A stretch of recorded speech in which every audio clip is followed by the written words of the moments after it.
Bienvenue sur Fidélité, il est 7 heures. Devo annunciare la morte del nostro Santo Padre Francesco.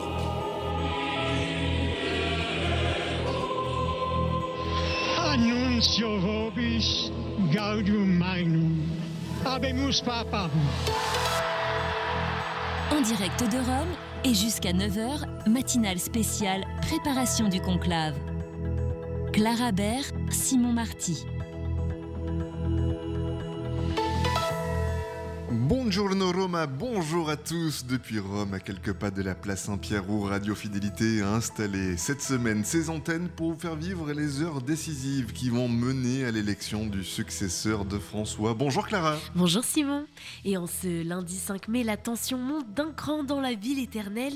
Il ne reste plus que 131 des 133 cardinaux électeurs à rejoindre Rome avant l'entrée en conclave mercredi matin.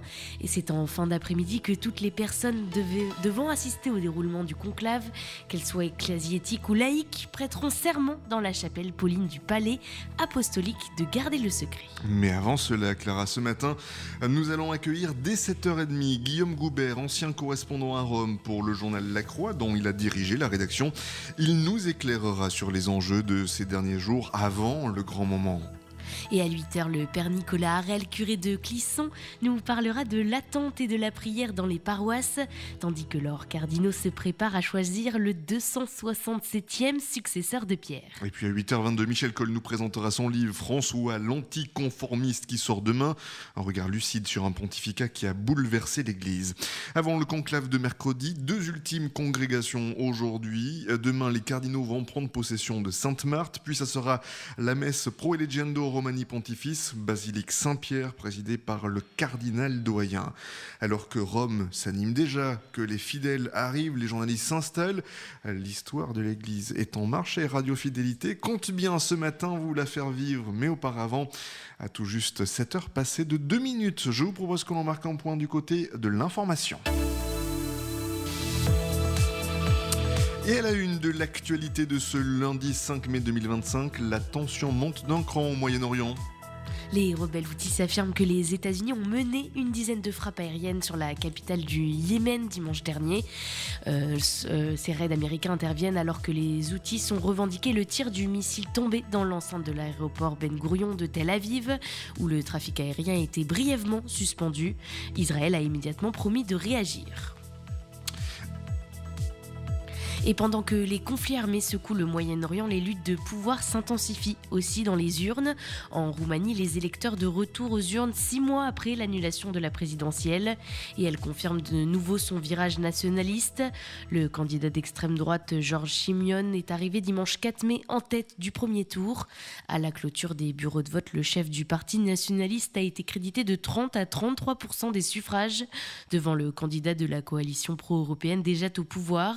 Une percée électorale dopée par une présence massive sur TikTok, symbole d'une politique qui se joue désormais autant en ligne que dans les urnes. Et pendant ce temps, Clara, en France, on réfléchit à ce que pourrait devenir notre mobilité dans les années à venir. Et oui, à Marseille, le haut-commissaire au plan François Bayrou donne ce mardi le coup d'envoi d'une conférence nationale sur le financement des transports et des infrastructures à l'horizon 2040, des RER métropolitains, des petites lignes de train, des pistes cyclables et des canaux fluviaux. On ne manque pas d'idées face aux besoins massifs. Près de 100 milliards d'euros seront nécessaires d'ici 2030 selon un rapport sénatorial. L'objectif, c'est d'entretenir un réseau déjà vieillissant, développer des mobilités décarbonées et éviter de creuser davantage les finances publiques. Un équilibre complexe à trouver entre urgence climatique et contraintes budgétaires, alors que certains redoutent encore des paroles sans acte. Et l'avenir s'écrit aujourd'hui, mais l'histoire, elle, se rappellera à nous depuis Londres. Le Royaume-Uni donne ce mardi le coup d'envoi de 4 jours de commémoration pour marquer les 80 ans de la fin de la Seconde Guerre mondiale en Europe. Défilés militaires, troupes alliées, famille royale sur le balcon, le pays rend hommage à ses derniers vétérans. Un moment solennel dans un contexte de guerre en Ukraine et de tensions internationales. La paix ne doit jamais être considérée comme acquise, rappelait récemment le roi Charles III devant le Parlement italien. Il est tout juste 7h passées de 5 minutes et je vous propose que l'on regarde rapidement les prévisions météo qui vous attendent pour vous du côté de la Loire-Atlantique, car nous ce matin on alterne entre les périodes d'éclaircies et les orages dans la nuit romaine, mais pour l'instant ce qui vous concerne, eh bien, c'est plutôt un ciel dans l'ensemble dégagé qui va vous accueillir aujourd'hui. Le temps deviendra quand même un petit peu plus incertain dans le courant de la journée. Alors on regarde un petit peu le thermomètre, on a 6 degrés si vous êtes à Châteaubriand, du côté de Guémené-Pintefaux, à Blain, comptez plutôt 7 degrés sur la région nantaise, en allant du côté de Joué-sur-Erdre ou à direction de la Côte, sur Croisic, à Saint-Nazaire, à La Baule, à Guérande, à Bourgneuf-en-Brie, à la Bernerie ou encore à Pornic. L'évolution dans le courant de l'après-midi, eh bien je vous le disais, dans l'ensemble, c'est plutôt les gros nuages qui vont venir s'installer dans le ciel de la Loire-Atlantique, un ciel mitigé et un thermomètre qui est bien en deçà de ce qu'on a connu ce week-end. On ne dépassera pas les 13 degrés au nord de la Loire, où que l'on soit au nord, et plutôt 14 si vous êtes sur le sud du département. Ça s'améliorera néanmoins dans la soirée, avec des éclaircies qui devront revenir en courant de soirée avant que le ciel ne se dégage complètement dans la nuit. Ça, c'est plutôt la bonne nouvelle. Le thermomètre dans la soirée comptait 11 degrés 12 si vous êtes des petits chanceux, notamment sur la côte à Saint-Nazaire. La nuit prochaine, le thermomètre aux alentours des 7 à 8 degrés pour les uns et pour les autres. En direct de Rome et jusqu'à 9h, matinale spéciale préparation du conclave. 7h06, vous ne bougez pas, dans quelques instants le Saint du jour et puis notre évangile avec ce matin le chapitre 6 de l'évangile selon Saint Jean. Depuis Rome, on revient dans quelques instants. À tout de suite. Ne bougez pas, Fidélité Matin revient dans quelques instants.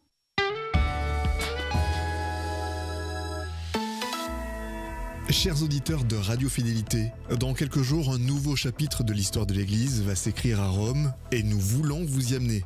Notre équipe sera au Vatican pour vous faire vivre minute par minute l'élection du successeur du pape François. Ce défi est immense et on ne peut le relever qu'avec vous. Pour financer cette opération exceptionnelle, nous avons besoin de votre soutien. 6 000 € sont nécessaires pour assurer notre présence et vous offrir une couverture unique de cet événement historique. Alors, chaque don compte. 30 € nous permettent de financer 1 heure de direct, 50 € financent un reportage exclusif au cœur du Vatican. Rendez-vous dès maintenant sur notre site internet radio-fidélité.fr en ligne ou alors faites un chèque à l'adresse Radio Fidélité, 6 rue Malherbe, 44 000 Nantes. Ensemble, vivons ce moment d'histoire. Ensemble, soyons témoins de ce conclave historique. Radio Fidélité compte sur vous. Je compte sur vous. Merci. Une fenêtre Jeannot, c'est un cadre, comme celui d'un tableau. C'est un cadre de vie, le vôtre. Depuis plus de 50 ans, le réseau français de menuisiers créateurs Jeannot conçoit et pose des fenêtres et portes sur mesure pour vous aider à créer vos plus beaux cadres de vie. Jeannot, menuisier créateur. Changez votre cadre de vie sur jeannot.com. Envie de donner un nouvel élan à votre carrière? Vivencia est là pour vous accompagner. Véronique Pivert, fondatrice et gérante de Vivencia, bonjour. Bonjour. À qui s'adresse Vivencia? Vivencia s'adresse à toutes les personnes qui ont besoin à un moment dans leur carrière de faire un point, de prendre du recul, de regarder dans le rétroviseur pour pouvoir savoir où ils en sont, qui ils sont et là où ils veulent aller. Il faut quand même avoir déjà une première expérience professionnelle ou quand on est adolescent, on peut déjà faire appel à vous pour s'orienter? Alors non. Le bilan de compétences s'adresse vraiment à des personnes qui travaillent, qui ont travaillé et qui ont une première expérience professionnelle à leur actif. En revanche, des étudiants qui cherchent à s'orienter, on est plutôt sur du bilan d'orientation, prestation que ne propose pas Vivencia. Pour un bilan de compétences personnalisé, rendez-vous dès maintenant sur vivencia.fr. Vous souhaitez diffuser votre publicité à la radio? Contactez Radio Fidélité au 02 40 69 27 27.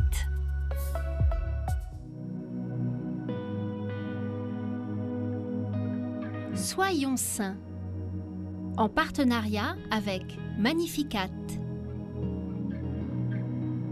Nous souhaitons une belle fête aux Judith.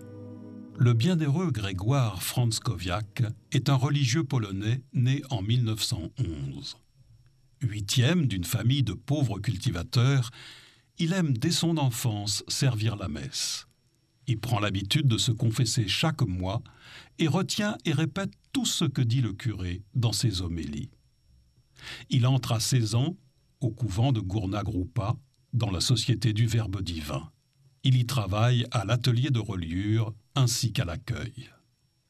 La Seconde Guerre mondiale contraint le couvent à fermer et les frères sont expulsés. Grégoire s'enfuit de son village natal et entreprend d'y vivre son ministère clandestinement. Il enseigne le catéchisme aux enfants, les prépare au sacrement, visite les malades et les personnes âgées. Il crée un journal et participe à la distribution de tracts contre Hitler, mais cesse sur conseil de son père spirituel, car les nazis sanctionnent ses activités clandestines par des arrestations massives. Mais un jour, des Polonais de son groupe sont arrêtés. Après avoir reçu la communion, Grégoire se livre à la police et s'accuse d'avoir distribué les tracts, prenant tout le blâme sur lui, dans l'espoir de libérer ses amis et ses proches, écrivant que si lui est seul, les autres ont des femmes et des enfants. Grâce à lui, de nombreux inculpés sont sauvés. En prison, ses geôliers apprennent qu'il est prêtre et multiplient les tortures les plus atroces. Le jeune homme de 22 ans est finalement conduit à Dresde, où il est condamné à mort. Il parvient auparavant à transmettre en secret une lettre à sa famille où il écrit « Pour la dernière fois dans la vie, je vous écris cette lettre. Quand vous la recevrez, je ne serai plus de ce monde parce qu'aujourd'hui, 5 mai 1943, à 6h15 du soir, je serai décapité. Que Dieu vous bénisse, restez de bons chrétiens. »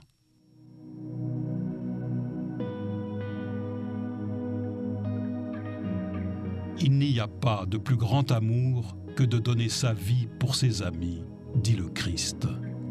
Cherchons aujourd'hui, à la suite du bienheureux Grégoire Frantzkowiak, à servir chacun de nos frères avec courage et amour.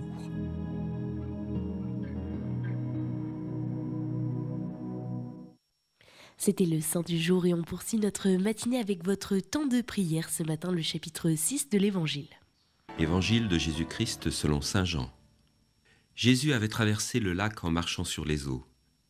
Le lendemain, la foule restée sur l'autre rive du lac se rendit compte qu'il n'y avait eu là qu'une seule barque et que Jésus n'y était pas monté avec ses disciples qui étaient partis sans lui. Cependant, d'autres barques venant de Tibériade étaient arrivées près de l'endroit où l'on avait mangé le pain après que le Seigneur eut rendu grâce. La foule s'était aperçue que Jésus n'était pas là, ni ses disciples non plus. Alors, les gens prirent les barques et se dirigèrent vers Capharnaüm à la recherche de Jésus. L'ayant trouvé sur l'autre rive, ils lui dirent « Rabbi, quand es-tu arrivé ici ?» Jésus leur répondit « Amen, amen, je vous le dis. Vous me cherchez non parce que vous avez vu des signes, mais parce que vous avez mangé du pain et que vous avez été rassasiés. Ne travaillez pas pour la nourriture qui se perd, mais pour la nourriture qui se garde jusque dans la vie éternelle, celle que vous donnera le Fils de l'homme, lui que Dieu, le Père, a marqué de son empreinte. » Ils lui dirent alors, « Que faut-il faire pour travailler aux œuvres de Dieu ?» Jésus leur répondit, « L'œuvre de Dieu, c'est que vous croyiez en celui qui l'a envoyé. » Dans l'évangile de Jean, un geste, un signe de Jésus est souvent suivi d'un discours. Le discours suit le signe, il l'explicite. Après le signe des pains, le discours sur le pain de vie. Nous en aurons pour toute la semaine, la liturgie ayant découpé ce discours en 6 parties. Il faudrait commencer aujourd'hui par relire ou même entendre l'ensemble du récit pour percevoir la manière dont saint Jean veut nous introduire dans le mystère en jouant sur quelques mots maintes fois répétés. Manger, chair, pain qui descend du ciel, fils de l'homme, croire. Vous pouvez colorier chacune de ces expressions sur votre Bible et vous constaterez où sont les insistances, comment ces mots reviennent et se répondent.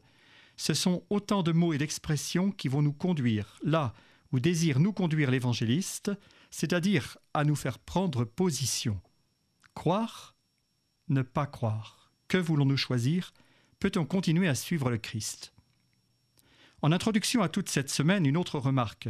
Le récit du pain multiplié est raconté 5 fois en tout dans les évangiles, dont 2 fois dans l'évangile de Marc, sous une forme différente. C'est dire son importance. Dans l'évangile de Jean, il occupe une place centrale et intervient au sommet et au terme de l'activité de Jésus en Galilée. C'est le moment de l'option entre la foi et le refus de croire. Après avoir marché sur la mer, Jésus est donc de l'autre côté du lac. On le cherche, et cette recherche donne l'occasion à Jésus de souligner l'ambiguïté de toute quête spirituelle. Pourquoi court-on après Jésus ? Parce qu'on a mangé, jusqu'à être rassasié, ou bien parce qu'on a perçu dans la multiplication des pains un des signes qui permet de croire en Jésus et de comprendre son identité. Le signe des pains est l'annonce de l'Eucharistie des chrétiens. L'Eucharistie est un signe. On n'y vient pas pour faire bombance, on sera déçu. On y vient pour repérer le signe. Dieu aujourd'hui donne au monde le pain de la vie, son Fils Jésus. Avec le très peu, le pain et le vin que nous apportons, Dieu nourrit la multitude et il en reste. L'Eucharistie est le signe du partage. Dieu se donne. Peut-être avant d'aller plus loin au cours de la semaine, pouvons-nous en rester à cette question fondamentale: de quoi est faite ma quête spirituelle ? De quoi est faite ma recherche de Jésus ? Suis-je, comme le suggère le pape François, dans une religion confortable et mondaine, ou bien suis-je réellement en quête du Christ, capable de retourner et convertir ma vie ? Vous me cherchez parce que vous avez été rassasié, travaillez à la nourriture qui demeure.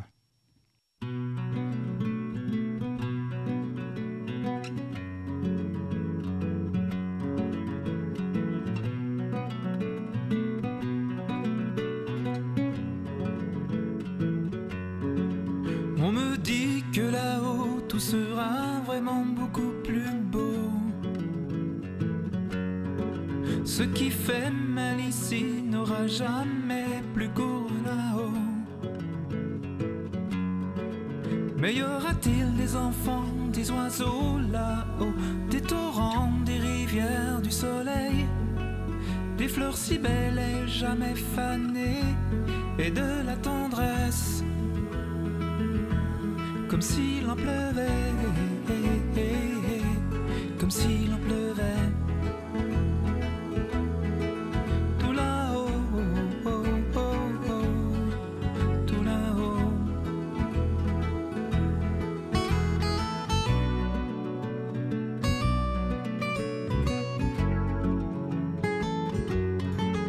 On me dit que là-haut jamais plus le temps n'existera,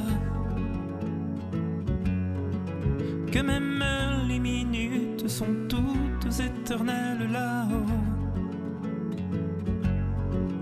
Mais y aura-t-il des enfants, des oiseaux là-haut, des torrents, des rivières, du soleil, des fleurs si belles et jamais fanées, et de la tendresse, comme s'il en pleuvait, comme s'il en pleuvait. Tout là-haut, tout là-haut.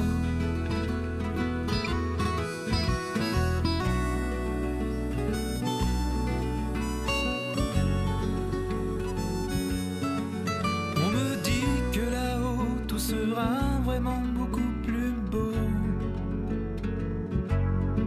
Ce qui fait mal ici n'aura jamais plus cours là-haut.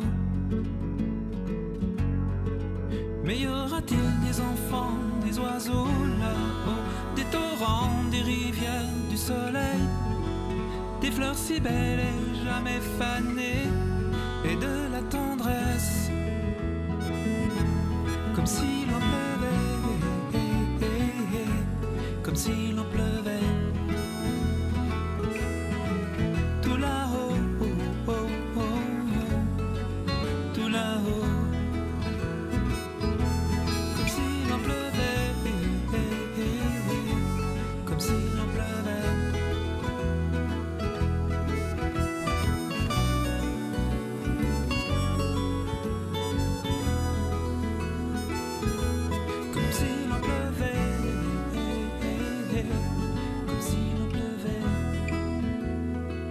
Là-haut, c'était Pierre Klinger qui vient d'accompagner notre évangile du jour en ce lundi 5 mai 2025. Clara, quel était l'évangile qu'on a écouté ? Oui, notre temps de prière commenté par le Père Orieux. Vous avez suivi la lecture du chapitre 6 de l'évangile selon Saint Jean avec le chapitre 22 à 29.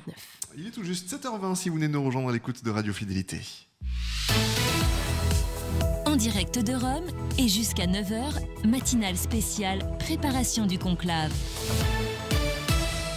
Et dans moins de 10 minutes, nous serons en compagnie de Guillaume Goubert. C'est l'ancien correspondant au Vatican pour le journal La Croix, dont il a été aussi rédacteur en chef. Il nous parlera un petit peu de cette vie ici au Vatican, comment ça se passe tout au long de l'année, et puis justement, quelle est la différence avec ces moments relativement particuliers, quand on est dans les congrégations générales, puis quand on débouche sur le conclave. Enfin, l'élection et le choix du nouveau pape, on aura l'occasion d'en parler avec lui dans moins de 10 minutes. Mais avant cela, comme tous les matins, nous avons rendez-vous avec notre parole aux associations, et ce matin c'est une chanson hommage au pape François. La parole aux associations.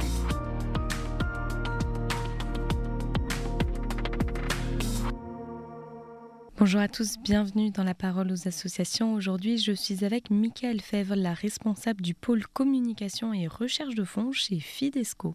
Alors Mickaëlle, aujourd'hui, vous avez décidé de rendre hommage à votre manière au pape François. On vous écoute. Aujourd'hui, nous souhaitions simplement rendre hommage au pape François en laissant résonner ces mots, adressés à toute l'équipe lors d'une audience à Rome en 2021. Ils ont été mis en musique par le compositeur Arthur-Marie Briouin. En cette année où nous fêtons nos 45 ans de mission au service des plus pauvres, ces mots continuent de porter notre action chaque jour. Écoutez le cri des pauvres résonner en soi. Être bouleversé par la souffrance d'autrui. Écoutez le cri des pauvres résonner en soi. Le Christ souffrant est présent dans la personne pauvre, exclue, malade, qui porte avec lui le mystère de la croix. Tout être humain est digne. Tout être humain met un frère ou une sœur. Je vous invite, lorsque vous êtes au cœur de votre mission, par votre relation personnelle au Seigneur et par votre vie de foi, à conserver intact l'émerveillement, la fascination, l'enthousiasme de vivre l'évangile de la fraternité, qui vous sont nécessaires dans les moments plus difficiles de solitude.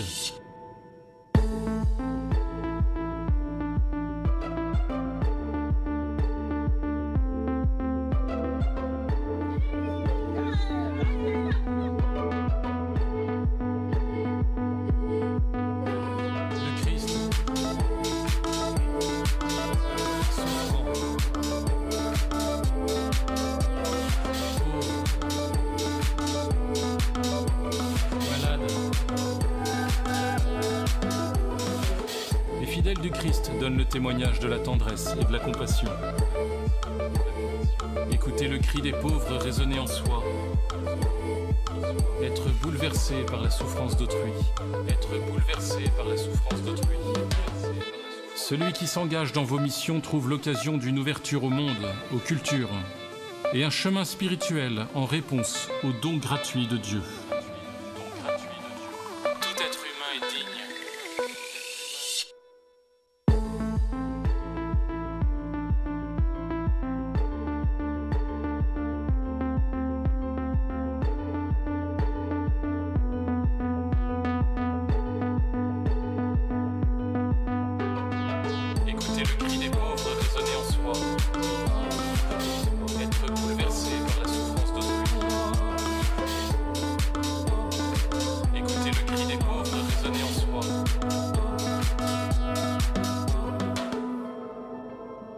Soyez remerciés pour l'occasion que vous offrez, en particulier aux plus jeunes, de grandir dans la foi et en humanité.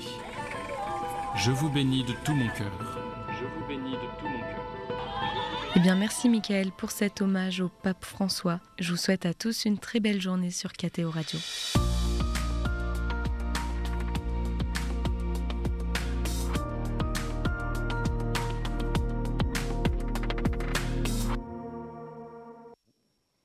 Michael pour notre parole aux associations en partenariat avec KTO. On va rester avec les programmes de KTO pour notre Cri de la Terre. Ce matin, c'est Christiane Lambert qui va nous lancer son Cri de la Terre. L'occasion, et décidément, on est toujours sur cette même ligne, de revenir sur le pape François, qui avait une relation relativement particulière avec les agriculteurs. Le Cri de la Terre.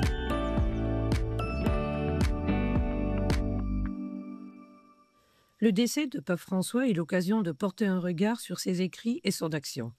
Si l'expression « le cri de la terre » est emblématique, il est bon de regarder les nombreuses attentions qu'il a portées à ceux qui soignent la terre-mère, autre expression marquante, à ceux qui vivent de la terre. Ses racines argentines et le fait qu'il ait côtoyé très tôt et très souvent les plus pauvres ont forgé ses convictions sur l'importance de la terre nourricière à soigner et respecter. Ainsi, en mars 2024, dans un message adressé à la 8e conférence du Forum rural mondial, le pape rendait hommage à celles et ceux qui cultivent la terre, je cite, « avec respect et douceur ». Une reconnaissance explicite pour les agriculteurs familiaux qu'il qualifiait de « moteurs de l'avenir ». En 2019, déjà, à la tribune de l'ONU, il saluait leur rôle irremplaçable dans la lutte contre la faim. Il rappelait qu'historiquement, les moines qui voulaient s'établir dans le désert pour la méditation et la recherche de Dieu ont finalement créé des communautés alliant prière et travail manuel, et que la manière de vivre le travail de la terre les rendit attentifs à l'environnement. La fragilité de la nature, la dépendance aux saisons et la vulnérabilité face aux événements climatiques génèrent une certaine humilité chez ceux qui cultivent la terre. Le rythme des saisons, rythme biologique, est très éloigné du rythme effréné de nos sociétés. Pape François savait rappeler que la nature n'est pas un soi absolu qu'il faudrait respecter sans y toucher. Elle a besoin de l'activité de l'homme et de ses connaissances et techniques pour en prendre soin, lui permettant de produire les aliments de qualité. C'est la responsabilité des cultivateurs et des éleveurs d'accomplir cette noble mission. C'est aussi la responsabilité que la société a déléguée aux agriculteurs et aux entreprises qui transforment les productions en aliments sains et accessibles aux consommateurs. Dans l'encyclique Laudato Si en 2015, avant la COP 21 de Paris, le pape a rappelé l'importance et la fragilité de la terre, les risques liés au non-respect des ressources que sont l'air, l'eau, la terre, et a appelé les hommes, tous les hommes, à leurs responsabilités. Avec bienveillance, il a su affirmer que c'est l'intelligence des hommes qui saura trouver les solutions pour réparer les dégâts et orienter vers des approches systémiques et durables au plan environnemental, économique et social. Équilibre indispensable et qui nécessite un dialogue plus approfondi entre différentes visions. Dans l'esprit de Pape François, avec bienveillance et respect, ce dialogue est à poursuivre et nous pouvons tous y contribuer.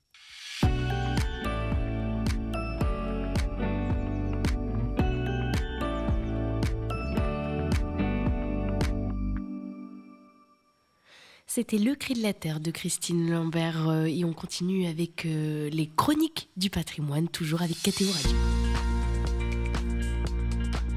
La chronique du patrimoine.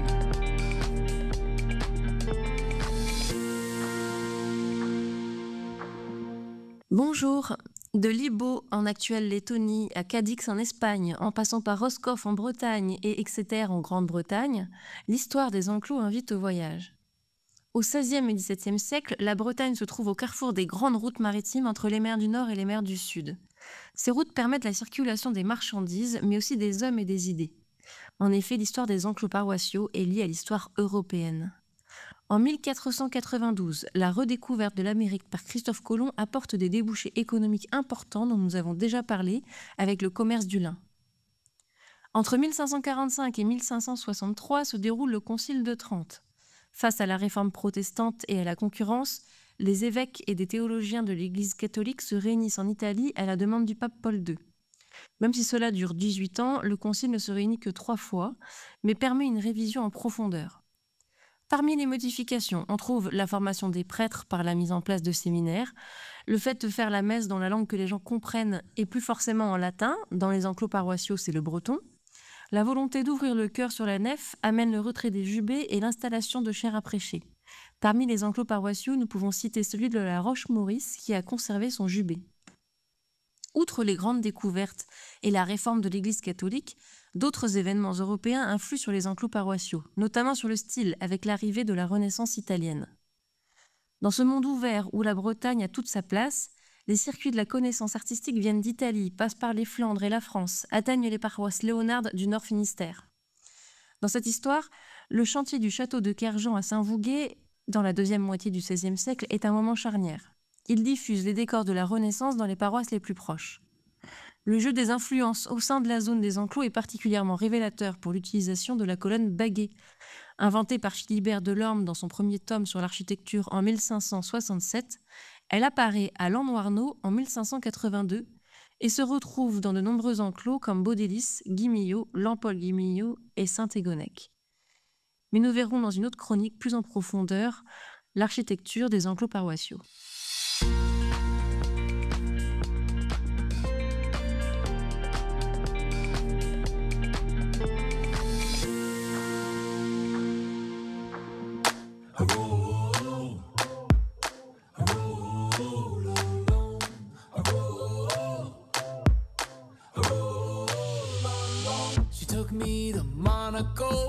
She thought I'd be perfect there.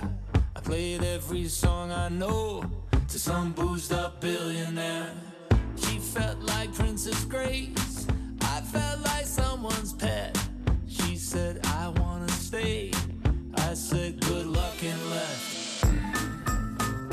It's not so easy, but that's alright. I bring a razor to every fight.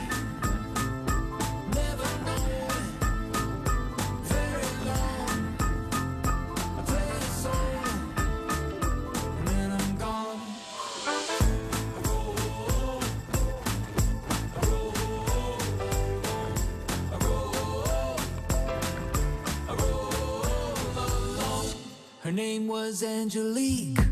I liked her smile a lot. No games of hide and seek. At least that's what I thought. One day she drops the bomb. Come home and meet the family. I said, say hi to your mom. But that's not who I am, see. It's not so easy, but that's alright. I bring a razor to every fight. Never know it very long. I play it solo and then I'm gone. En direct de Rome et jusqu'à 9h, matinale spéciale préparation du conclave. Il est tout juste 7h32 sur Radio Fidélité. Bienvenue à vous qui venez de nous rejoindre peut-être en ce lundi 5 mai. Nous sommes en édition spéciale en direct de Rome tout au long de cette semaine. Et notre premier invité ce matin, cette ville, il la connaît bien. Bonjour Guillaume Goubert. Bonjour Simon, bonjour à tous. Merci beaucoup Guillaume d'être avec nous ce matin. Vous êtes l'ancien rédacteur en chef du journal La Croix, ancien correspondant pour La Croix au Vatican. Guillaume, quel souvenir vous gardez de cette vie passée à Rome? À quoi ressemble l'ambiance quand on est journaliste et que l'on couvre le quotidien au Vatican? Eh bien, on passe beaucoup de temps à chercher des contacts, ce qui n'est pas facile parce que la tradition au Vatican est d'être très discret et de ne pas parler aux journalistes pour dire les choses simplement. Donc, il faut nouer des contacts. Ça prend beaucoup de temps, ça implique des rendez-vous, des repas et de repérer des personnes qui sont capables de vous expliquer ce qui se passe, vous expliquer les règles selon lesquelles fonctionne cette grande maison. On a besoin, Guillaume, d'arriver à décoder, entre guillemets, le langage, à comprendre les sous-entendus. On dit souvent que la diplomatie du Vatican, d'une manière générale, se fait tout en nuances. Est-ce que ça s'applique aussi dans les relations qu'un journaliste doit nouer avec les personnes qui acceptent de lui parler? Est-ce qu'il faut faire ce pas de côté pour arriver à comprendre certaines subtilités? Alors, il y a une part de documentation qui est très importante, c'est-à-dire qu'il faut effectivement apprendre à lire le Vatican, qui a une manière particulière de s'exprimer, qui en même temps est une institution où il y a beaucoup de traditions, de règles, de codes, et une fois qu'on les connaît, on arrive quand même à repérer qui sont les bons interlocuteurs. Ensuite, ça ne veut pas forcément dire qu'ils acceptent de vous parler. Alors voilà, notamment il y a une chose qu'il faut dire, c'est qu'il y a une coopération entre journalistes de différentes nationalités, parce qu'évidemment chacun a un meilleur contact avec les membres du Vatican, par exemple d'origine française ou d'origine allemande, etc. Et souvent, les correspondants entre nationalités coopèrent un peu parce que chacun a une part d'information et donc on partage une partie de nos informations. On a l'habitude très souvent de regarder un petit peu le monde, forcément, avec nos yeux de Français. Et ce prisme que cela nous donne, beaucoup ont pu être, pas vexés, mais surpris, par exemple, que le pape François ne fasse pas le déplacement pour l'inauguration de la cathédrale Notre-Dame après les travaux, même si pour qu'on discute avec la plupart des spécialistes, c'est logique de savoir que dans cette séquence-là, ce n'était pas la place du pape que de s'y rendre. Mais est-ce que ce tropisme français, d'une certaine façon, il faut arriver à s'en émanciper quand on prend un poste comme celui que vous avez occupé de correspondant pour un grand quotidien national ici au Vatican? Est-ce qu'il faut accepter de chausser d'autres lunettes, un autre regard, Guillaume Goubert?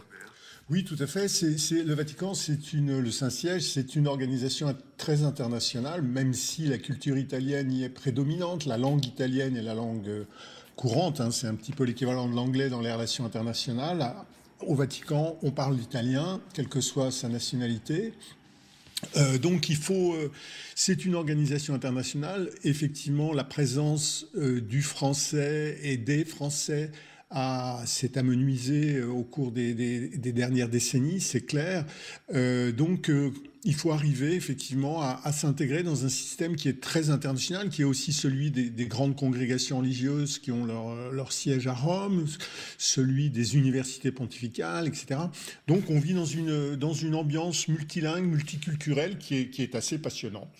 Le temps qu'on est en train de vivre aujourd'hui, Guillaume, de ces congrégations générales qui vont débuter après, qui vont enchaîner après, à partir de mercredi sur le conclave, c'est des moments que vous avez pu vous vivre en tant que journaliste quand vous étiez en poste à Rome ou tout au long de votre carrière professionnelle au sein du journal La Croix? Alors au moment de la mort de Jean-Paul II en 2005, je n'étais plus correspondant à Rome, mais j'y suis revenu très vite pour couvrir le conclave. Et effectivement, j'ai vécu cette période des congrégations générales qui est très particulière parce que le secret n'y est pas aussi important aussi fort qu'au moment du conclave, mais néanmoins, on le voit bien ces jours-ci quand on lit le travail de nos confrères, il n'est pas facile d'arriver à parler avec un cardinal en ce moment parce qu'ils sont malgré tout tenus à une grande obligation de réserve par rapport à ce qui se passe. Néanmoins, ils ne vivent pas en clôture, ils rentrent le soir dans leur lieu de séjour habituel et au séminaire français ou à la curie généraliste de telle ou telle congrégation. Donc il y a des moments où on peut espérer en croiser un, échanger quelques mots, mais voilà, si ce ne sont pas des personnes qu'on connaît très bien avant, on a peu de chances de rencontrer. Une des choses à signaler sur cette période, c'est que les cardinaux âgés de plus de 80 ans, qui ne seront pas électeurs, participent à ces congrégations.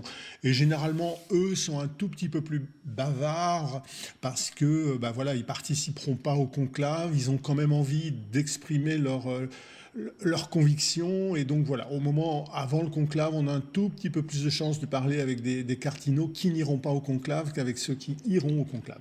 Guillaume Goubert, je rappelle que vous êtes ancien rédacteur en chef du quotidien La Croix, ancien correspondant au Vatican pour le journal La Croix. Je pense, Guillaume, que vous avez forcément une vision un petit peu plus fine que ce que moi-même ou les auditeurs pouvons avoir sur cette période des congrégations générales. Qu'est-ce qui se passe concrètement, Guillaume, durant les congrégations générales? Les cardinaux se parlent. C'est le moment où, d'une certaine façon, ils font un petit peu plus connaissance, ils essaient de se jauger les uns les autres? Tout à fait. Ils se réunissent dans ce qu'on appelle la salle du synode, qui est contiguë à la grande salle d'audience construite dans les années 1960, qui est un petit hémicycle pas très agréable. Moi, j'ai participé là à des congrès, à des colloques, etc. Voilà, ils se retrouvent 2 fois par jour, tous ensemble. Il y a toujours un temps de prière au début de chaque réunion. Et ensuite, il y a pas mal d'échanges d'informations pratiques. Et puis ensuite, chaque cardinal a la possibilité de s'exprimer pendant 5 minutes. Je ne crois pas que ce soit obligatoire, c'est une possibilité. Et effectivement, c'est un moment important, ce temps des congrégations, parce que c'est le temps où ils font un peu connaissance. C'est sans doute particulièrement vrai pour ce conclave-là, parce que le pape François a nommé beaucoup de cardinaux dans des lieux très très dispersés, souvent très éloignés de Rome, et donc des cardinaux qui ne viennent rarement, voire presque jamais à Rome, qui connaissent très peu leurs confrères. Donc c'est les quelques jours qu'ils ont, et ce n'est pas beaucoup, pour faire connaissance, pour s'estimer les uns des autres. Alors d'aucuns diront pour se jauger. Voilà, donc cette période des congrégations, qui est un petit peu mystérieuse, mais est une chose très importante dans le processus d'élection du pape. Je vais aller dans la caricature du journaliste, mais hier soir, au moment où on sortait dîner en ville, dans les petites rumeurs qui bruissaient entre journalistes francophones, on disait Monseigneur Aveline est en train de monter. Alors on connaît tous ce célèbre proverbe qui dit bien que qui rentre pape au conclave très souvent ne devient pas pape. Mais est-ce que ça vous semblerait plausible, Guillaume? On peut pas faire de Paris, bien évidemment, mais un pape français, ce n'est pas arrivé depuis fort longtemps. Est-ce que c'est quelque chose qui est aujourd'hui possible pour vous, je veux dire un bon pape entre guillemets, mais quelles doivent être les caractéristiques? Il faut qu'il parle italien, il faut que ce soit un bon diplomate. Si on devait dresser un portrait robot d'un pape idéal et sorti de bien sûr de tout défaut humain qui caractérise tout homme, à quoi il devrait ressembler? Je pense qu'il y aurait pas mal de réponses différentes selon les interlocuteurs. Ce qui est certain, c'est que, enfin, mon sentiment plutôt, c'est que on est à un moment où il y a besoin de stabiliser un petit peu le fonctionnement du Saint-Siège lui-même à Rome, car le pape François l'a beaucoup secoué, donc sans se refermer, sans se retourner aux vieux usages, il est nécessaire, je dirais, d'apprendre à vivre selon les règles promues par le pape François. Donc voilà, il faut peut-être un temps un petit peu d'acclimatation des réformes mises en place par le pape François. En même temps, je crois, pour plusieurs raisons, qu'il faut que le pape garde la tonalité pastorale qui a été celle de François, cette capacité de s'adresser au plus grand nombre, cette capacité aussi à faire entendre la miséricorde de Dieu dans le discours du pape, qui a été vraiment un des apports majeurs du pape François. Donc ça plaiderait plutôt pour un portrait robot comme celui-là. Ça peut plaider pour un évêque qui a l'expérience du terrain qui en même temps est capable de bien gouverner l'Église et de bien gouverner la curie romaine. Eh bien, un grand merci, Guillaume Goubert, pour votre regard ce matin sur les ondes de Radio Fidélité. Je rappelle, Guillaume, que vous êtes ancien rédacteur en chef du journal La Croix, ancien correspondant pour La Croix, ici à Rome, au Vatican, où Radio Fidélité a posé ses valises. Et Guillaume, on aura le plaisir de vous réentendre dans quelques jours sur nos antennes. Belle journée à vous. À bientôt, Guillaume. Bonjour, bon travail, comme on dit en Italie. En direct de Rome et jusqu'à 9h, matinale spéciale préparation du conclave. Voilà, vous venez d'entendre Guillaume Goubert à l'instant nous livrer un petit peu son regard sur ce moment particulier qu'on est en train de vivre, ce temps-là des congrégations en général qui va doucement glisser à partir de mercredi sur le début du conclave. On fera vivre d'ailleurs sur les ondes de Radio Fidélité la messe d'entrée en conclave en partenariat avec nos amis de Radio Vatican, le service français de Radio Vatican. Dans les prochaines minutes, à partir de 8h, on sera rejoint par le père Nicolas Harel. Ça sera l'occasion avec lui de regarder un petit peu comment tout cela est perçu par un curé de campagne. Je pense qu'il ne m'en tiendra pas rigueur de le dire comme ça, mais au cœur d'un territoire en France, comment ça se passe? Comment est-ce que les paroissiens voient ce moment de Sede Vacantum où on est sans pape?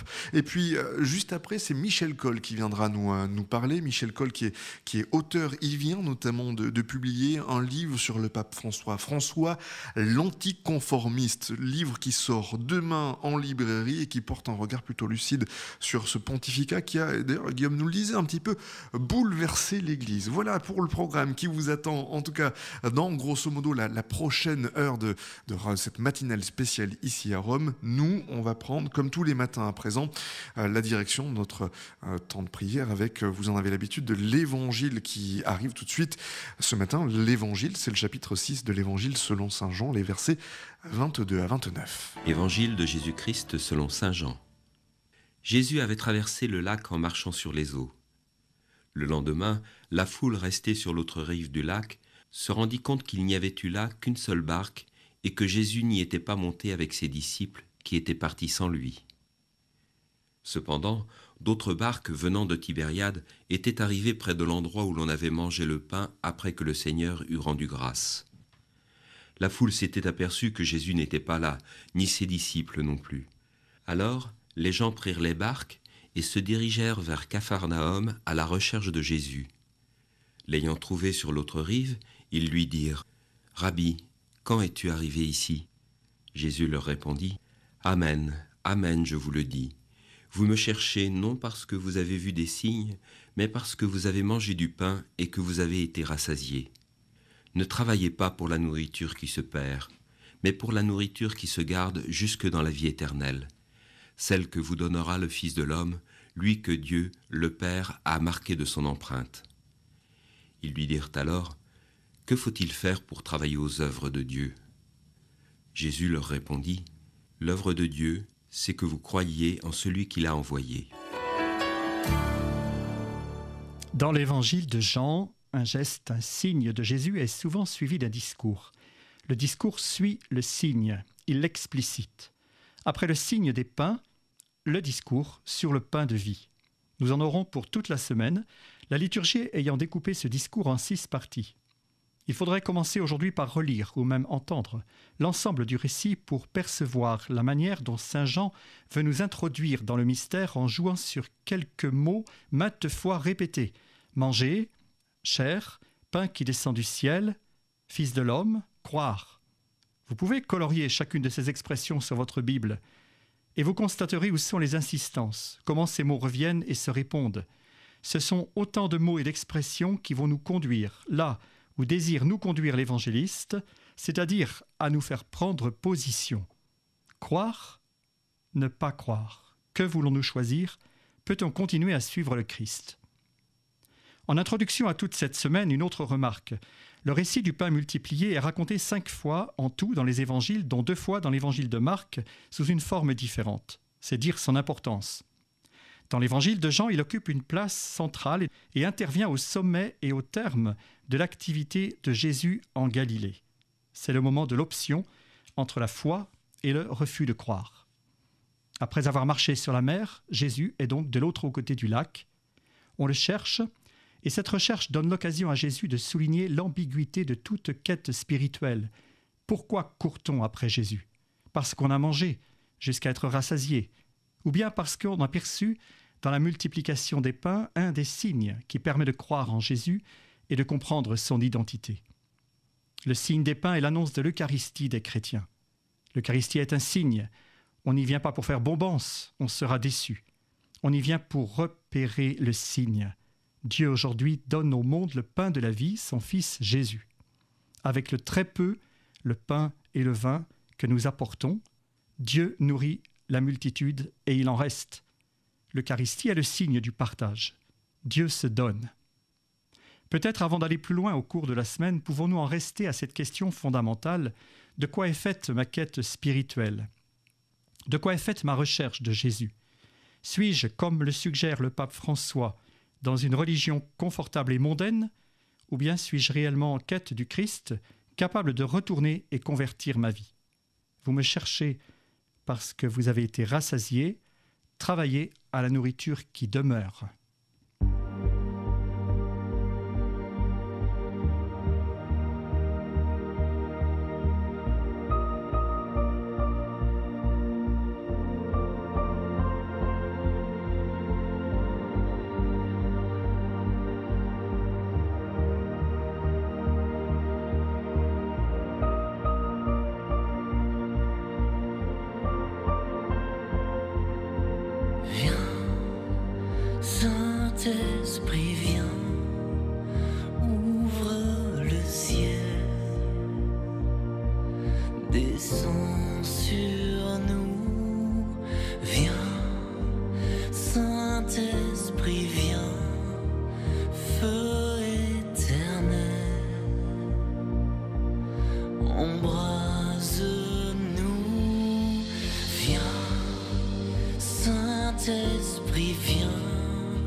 Descends sur nous, viens, Saint-Esprit, viens, amour du Père, embrasse-nous, sois le feu qui me guérit, sois l'amour qui me bénit. Voici mon cœur, voici mon cœur, viens déverser ta tendresse au milieu de mes faiblesses. Je n'ai plus peur, je n'ai plus peur. Viens, Saint-Esprit, viens, fends l'atmosphère, descends sur nous, viens, Saint-Esprit, viens, de ta lumière, envahis-nous, sois le feu qui me guérit, sois l'amour qui me bénit. Voici mon cœur, voici mon cœur, viens déverser ta tendresse au milieu de mes faiblesses. Je n'ai plus peur, je n'ai plus peur. Sois le feu qui me guérit, sois l'amour qui me bénit. Voici mon cœur, voici mon cœur, viens déverser ta tendresse au milieu de mes faiblesses. Je n'ai plus peur, je n'ai plus peur.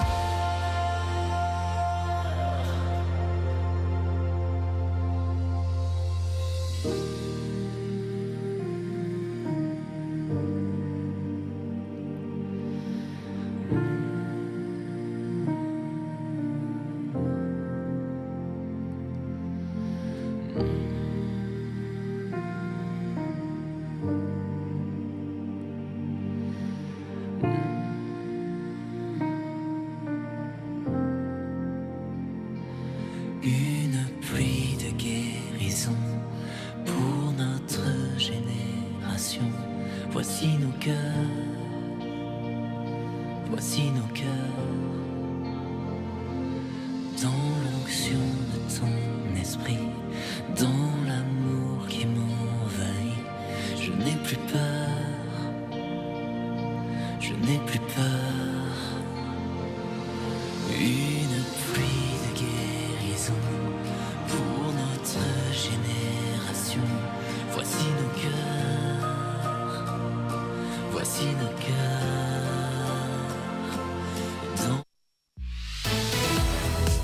En direct de Rome et jusqu'à 9h, matinale spéciale préparation du conclave.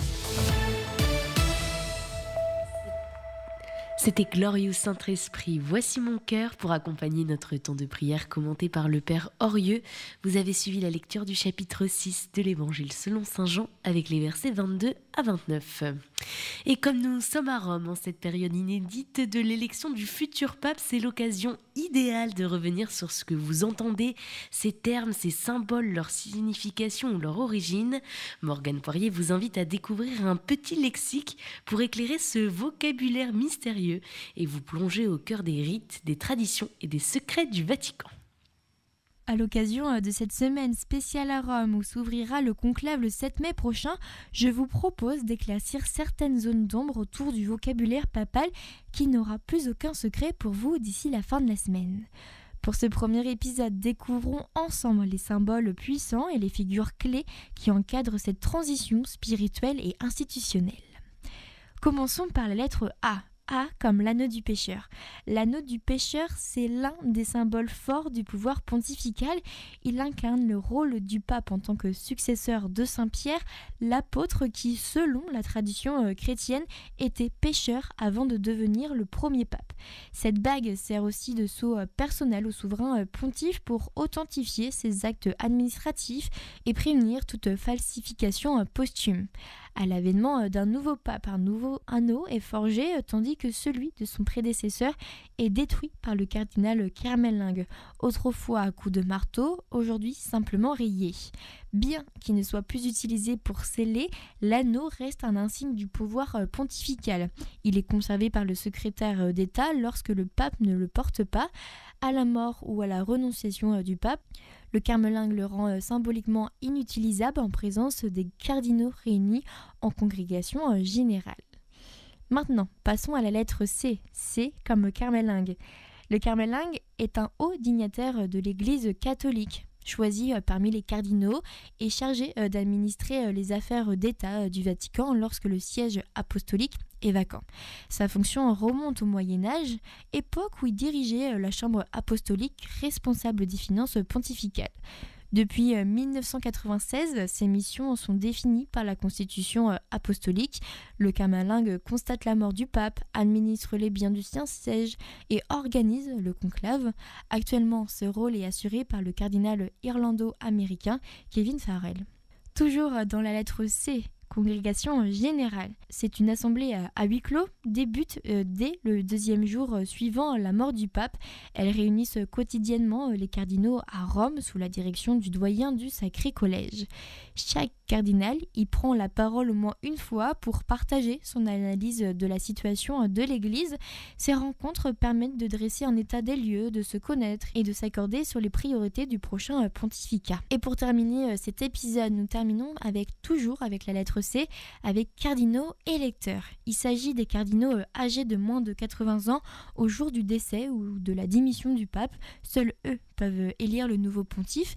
Parmi les 135 cardinaux électeurs actuels, 108 ont été nommés par le pape François. Ils précèdent à 4 scrutins par jour, 2 le matin, 2 l'après-midi. Et parmi eux, on retrouve 5 Français. C'est déjà la fin de cet épisode, de ce premier épisode. Demain, je vous ferai découvrir 4 nouveaux mots de l'abécédaire papal.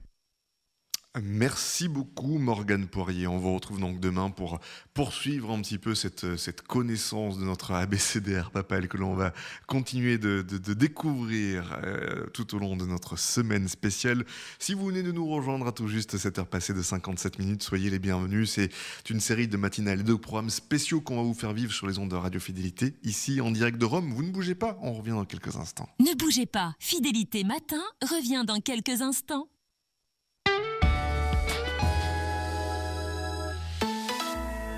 Chers auditeurs de Radio Fidélité, dans quelques jours, un nouveau chapitre de l'histoire de l'Église va s'écrire à Rome et nous voulons vous y amener. Notre équipe sera au Vatican pour vous faire vivre minute par minute l'élection du successeur du pape François. Ce défi est immense et on ne peut le relever qu'avec vous. Pour financer cette opération exceptionnelle, nous avons besoin de votre soutien. 6 000 € sont nécessaires pour assurer notre présence et vous offrir une couverture unique de cet événement historique. Alors, chaque don compte. 30 € nous permettent de financer 1 heure de direct, 50 € financent un reportage exclusif au cœur du Vatican. Rendez-vous dès maintenant sur notre site internet radio-fidélité.fr, don en ligne, ou alors faites un chèque à l'adresse Radio Fidélité, 6 rue Malherbe, 44 000 Nantes. Ensemble, vivons ce moment d'histoire. Ensemble, soyons témoins de ce conclave historique. Radio Fidélité compte sur vous. Je compte sur vous. Merci. Une fenêtre Jeannot, c'est un cadre, comme celui d'un tableau. C'est un cadre de vie, le vôtre. Depuis plus de 50 ans, le réseau français de menuisiers créateurs Jeannot conçoit et pose des fenêtres et portes sur mesure pour vous aider à créer vos plus beaux cadres de vie. Jeannot, menuisier créateur. Changez votre cadre de vie sur jeannot.com. Envie de donner un nouvel élan à votre carrière? Vivencia est là pour vous accompagner. Avec sa fondatrice Véronique Pivert, bonjour. Bonjour. On veut en savoir plus sur le bilan de compétences. Comment ça se déroule, un bilan de compétences ? Le bilan de compétences se déroule en 4 étapes. Une première étape autour de la définition de son mode de fonctionnement préférentiel, afin d'identifier comment on fonctionne de façon naturelle et pouvoir de ce fait trouver un métier qui nous corresponde sous cet angle-là. On a une deuxième étape autour de l'identification des compétences au travers de l'expérience. Et puis une troisième étape autour du projet professionnel, la définition du projet professionnel. Et la quatrième étape, qui est un peu une spécificité Vivencia, c'est aujourd'hui comment je communique autour de mon projet professionnel, comment je suis en capacité de le présenter de façon percutante. Pour un bilan de compétences personnalisé, rendez-vous dès maintenant sur vivencia.fr. Vous souhaitez diffuser votre publicité à la radio? Contactez Radio Fidélité au 02 40 69 27 27.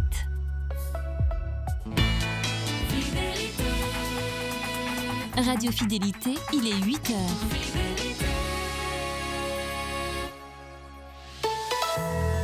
Devo annunciare la morte del nostro Santo Padre Francesco.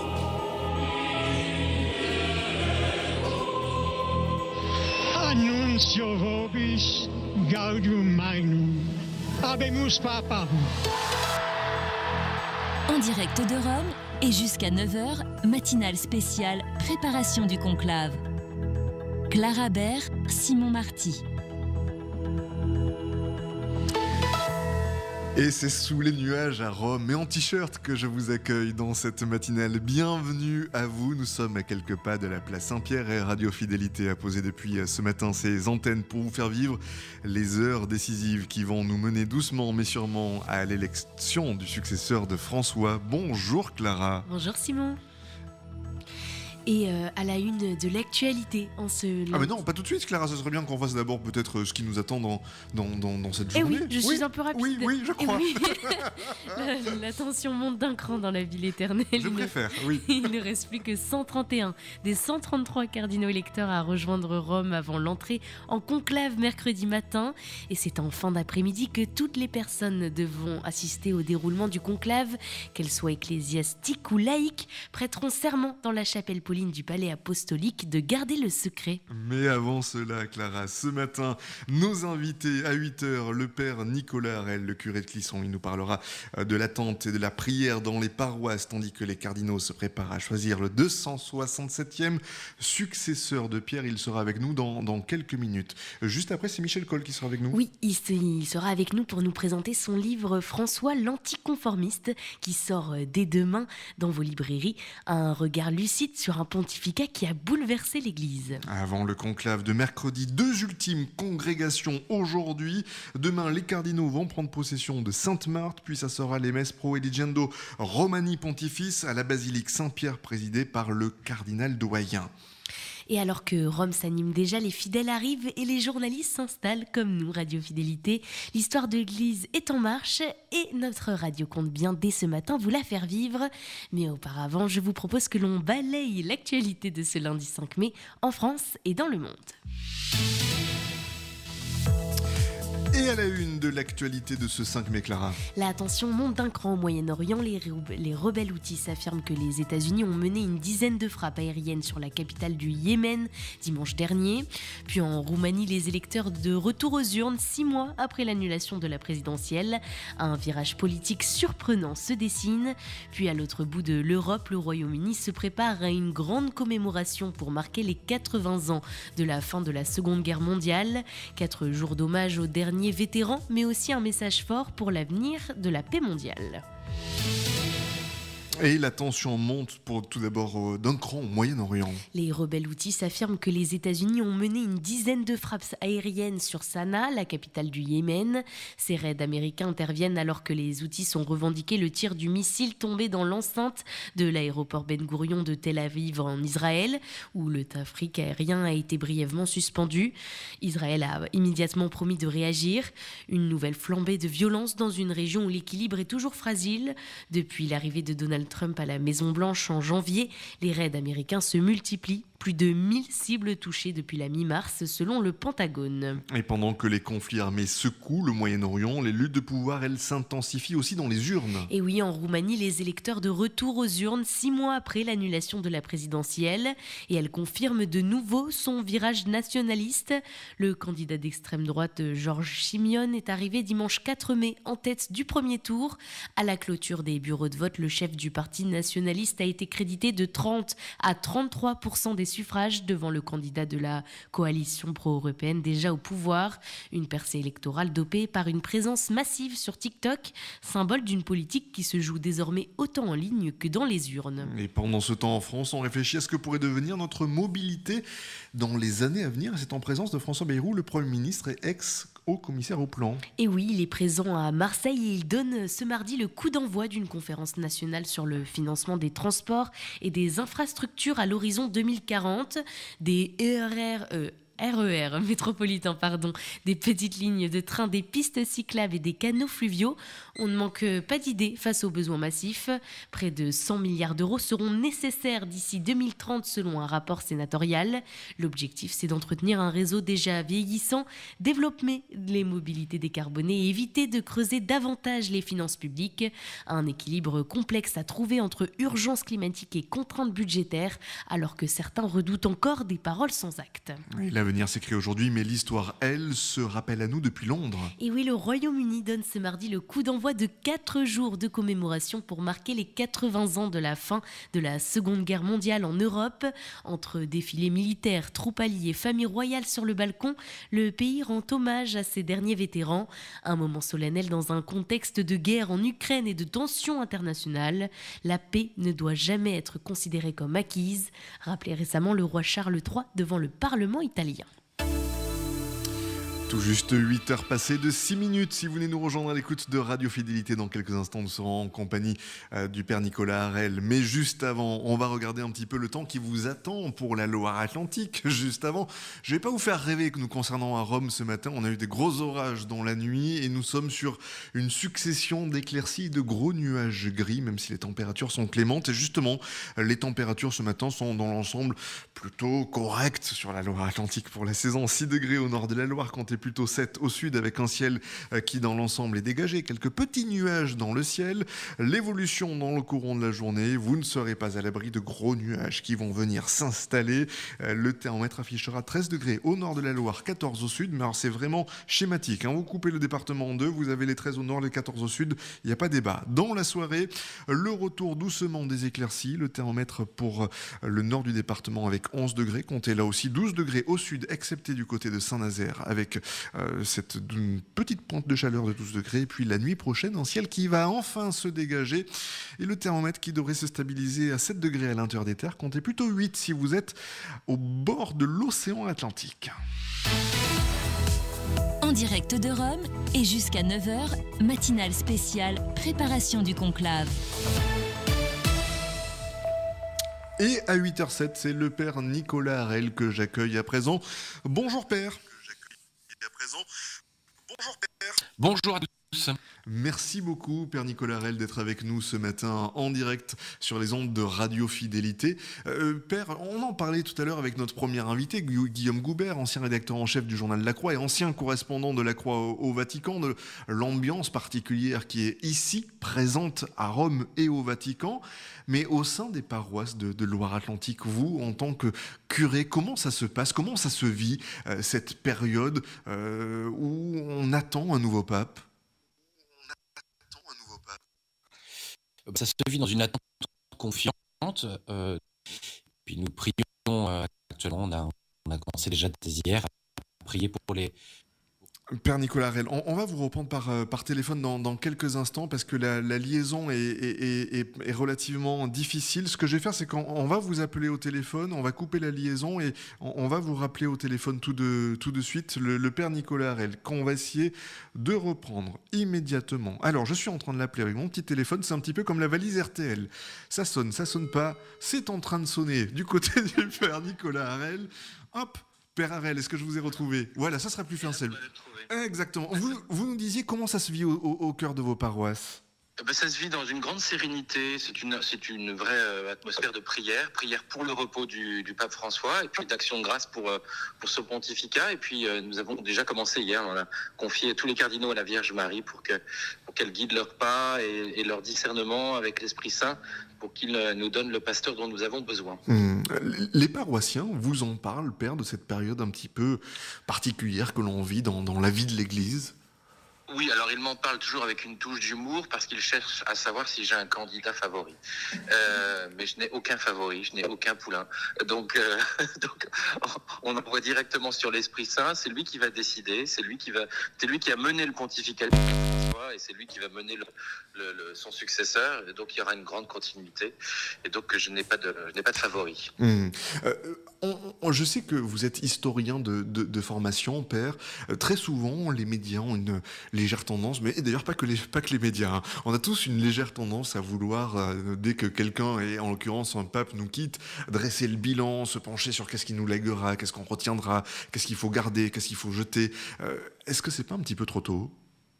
Si, c'est trop tôt, c'est vraiment trop tôt. Il faut le pontificat du pape François est un pontificat qui est complexe, qui va nécessiter du temps pour être digéré, et puis il va falloir voir tous les processus que le pape François a lancés. Il va falloir que le successeur les fasse atterrir, donc il faut laisser du temps au temps.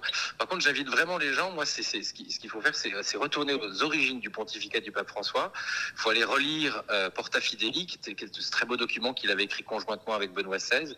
Et puis surtout Evangelii Gaudium, qui était le texte programmatique. Et quand on regarde Evangelii Gaudium, toutes les intuitions du pape François étaient déjà dans Evangelii Gaudium, et il a lancé ces processus qui aujourd'hui vont devoir être poursuivis ou menés à leur terme par le successeur de François. On est dans une société où, on le sait bien, l'information fuse, la parole aussi.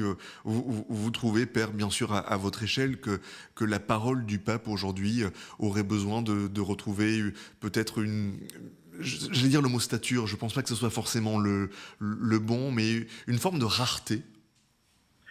Il y a peut-être besoin qu'elle retrouve une forme de rareté. En fait, je pense que le successeur de François va devoir, ce que François a impulsé, quand le pape François disait que le temps est supérieur à l'espace. Donc il faut laisser le temps au temps. Parfois, il vaut mieux avoir une parole moins abondante, mais plus nourrissante, qu'une multiplication de prises de parole qui parfois elles allaient toutes dans une même direction, mais les médias pouvaient s'en saisir, les déformer, les amplifier, les transformer. Et donc on a peut-être besoin d'un pape qui soit peut-être un peu plus spirituel, un peu moins communicant, mais qui nourrisse les brebis. Il y a peut-être cette nécessité-là, tout en sachant que le pontificat de François nous a largement nourris et va nous nourrir encore pour les années à venir. Quand on prend un petit peu la température dans la rue, notamment à la sortie des messes, pour l'avoir fait vendredi, on voit que selon les paroissiens, les attentes sont très différentes. Il y a ceux qui nous disent qu'ils aimeraient retrouver une forme de continuité après François, ceux qui à l'inverse expliquent qu'eux sont plus dans une vision traditionnaliste de l'Église et qu'ils aimeraient retrouver un souverain pontife qui remette certaines valeurs, qui recadre peut-être un petit peu les choses. Est-ce que vous avez ce genre de débat avec vos paroissiens, notamment à Clisson, Père ?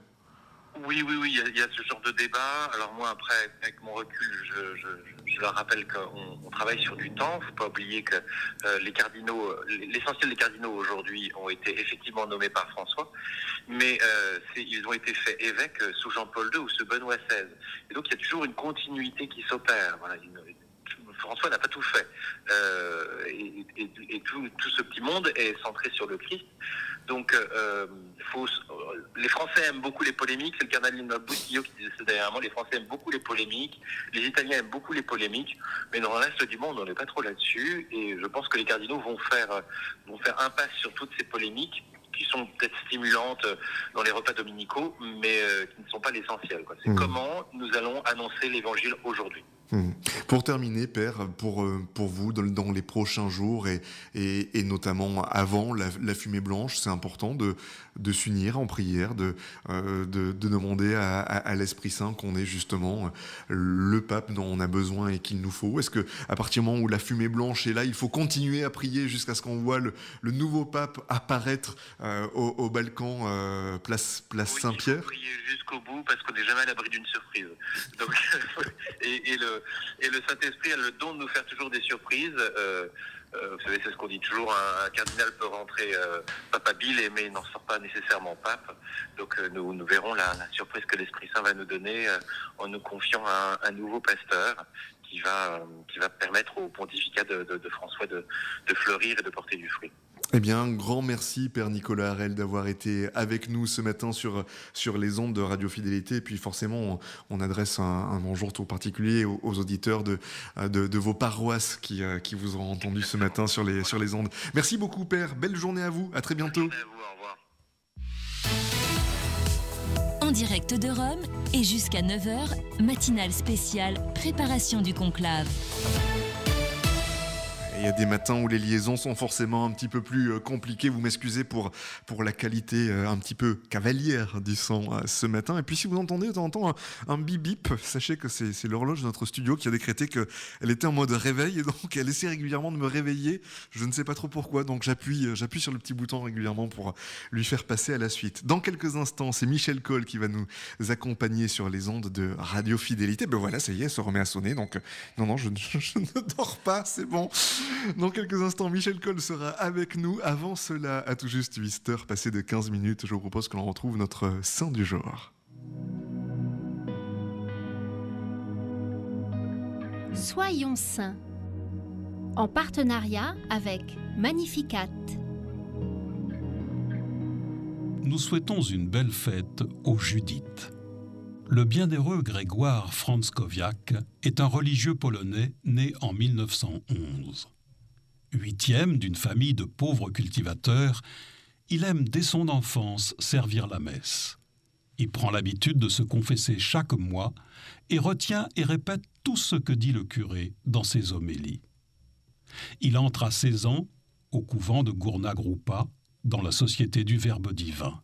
Il y travaille à l'atelier de reliure ainsi qu'à l'accueil. La Seconde Guerre mondiale contraint le couvent à fermer et les frères sont expulsés. Grégoire s'enfuit de son village natal et entreprend d'y vivre son ministère clandestinement. Il enseigne le catéchisme aux enfants, les prépare au sacrement, visite les malades et les personnes âgées. Il crée un journal et participe à la distribution de tracts contre Hitler, mais cesse sur conseil de son père spirituel, car les nazis sanctionnent ses activités clandestines par des arrestations massives.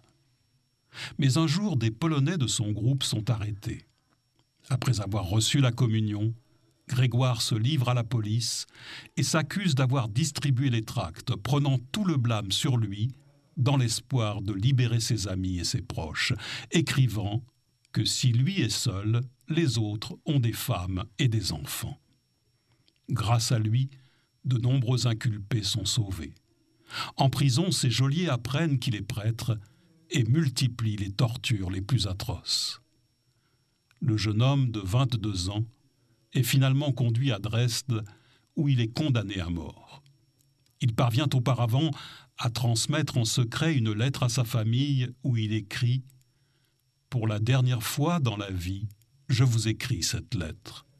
Quand vous la recevrez, je ne serai plus de ce monde parce qu'aujourd'hui, 5 mai 1943, à 6h15 du soir, je serai décapité. Que Dieu vous bénisse, restez de bons chrétiens. »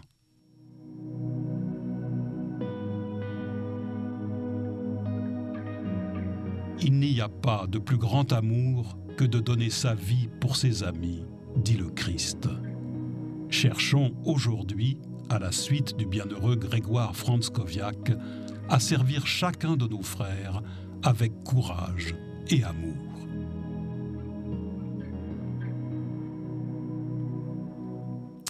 Voilà pour notre temps avec le Saint du jour et on poursuit avec le chapitre 6 de l'Évangile selon Saint Jean ce matin, les versets 22 à 29. Évangile de Jésus-Christ selon Saint Jean.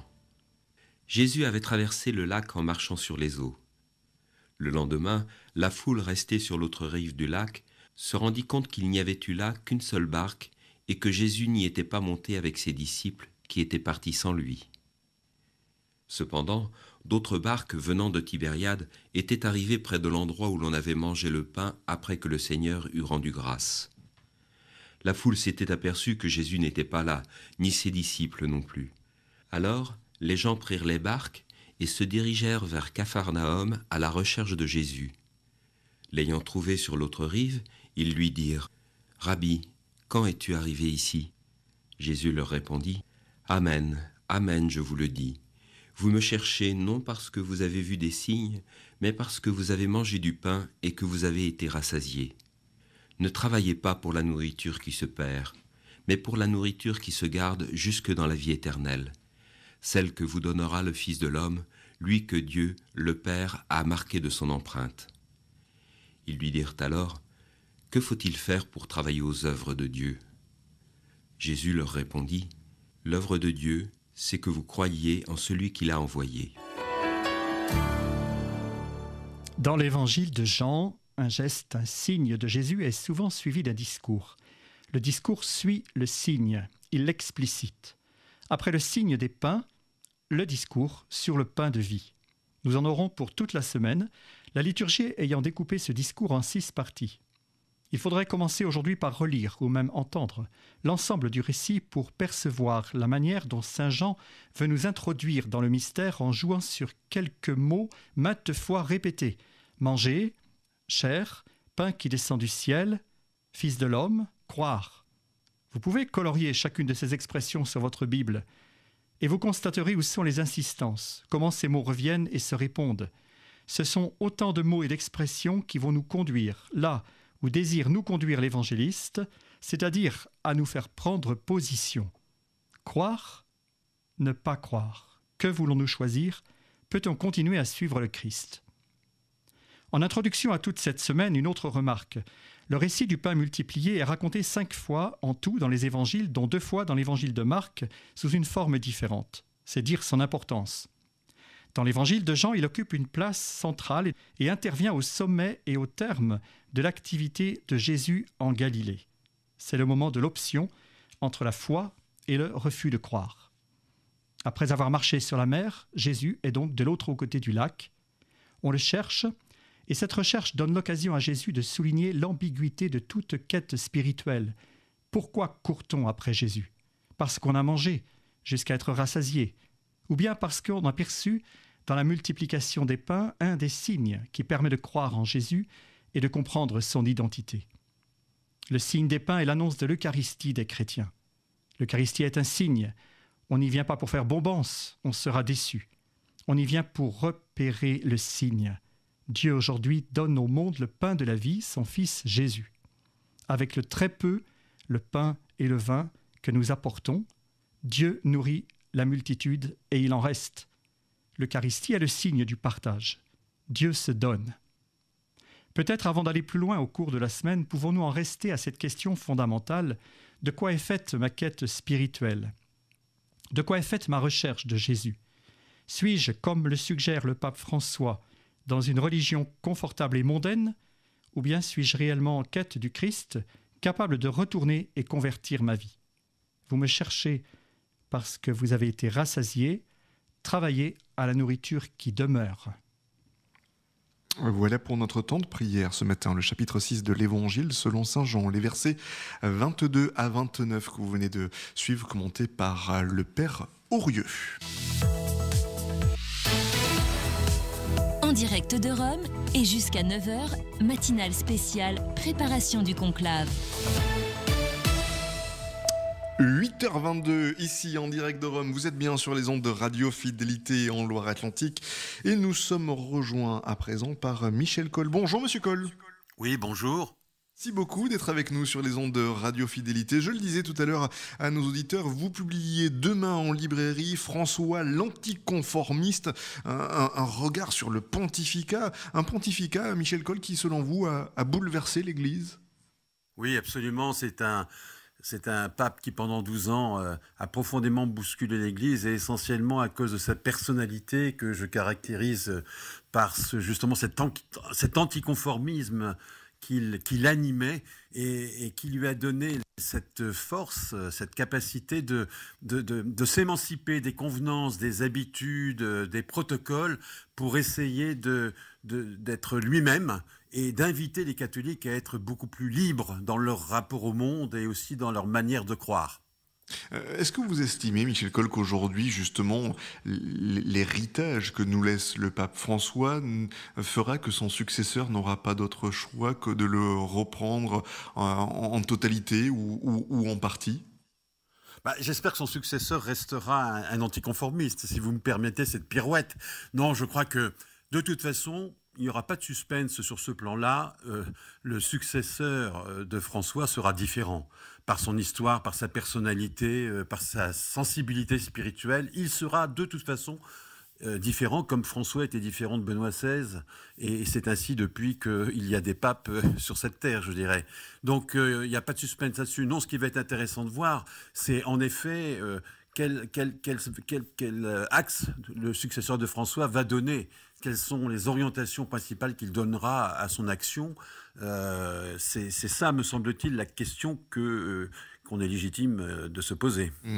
D'une manière générale, on avait tout à l'heure le père Nicolas Harel, qui est curé en Loire-Atlantique, et qui nous disait que le plus important à ses yeux, c'était qu'on conserve un pape qui soit le pape de tous. C'est une vision que vous partagez, justement, après François et l'étude que vous avez pu mener sur ce pape argentin qui a, on peut le dire, marqué véritablement l'Église.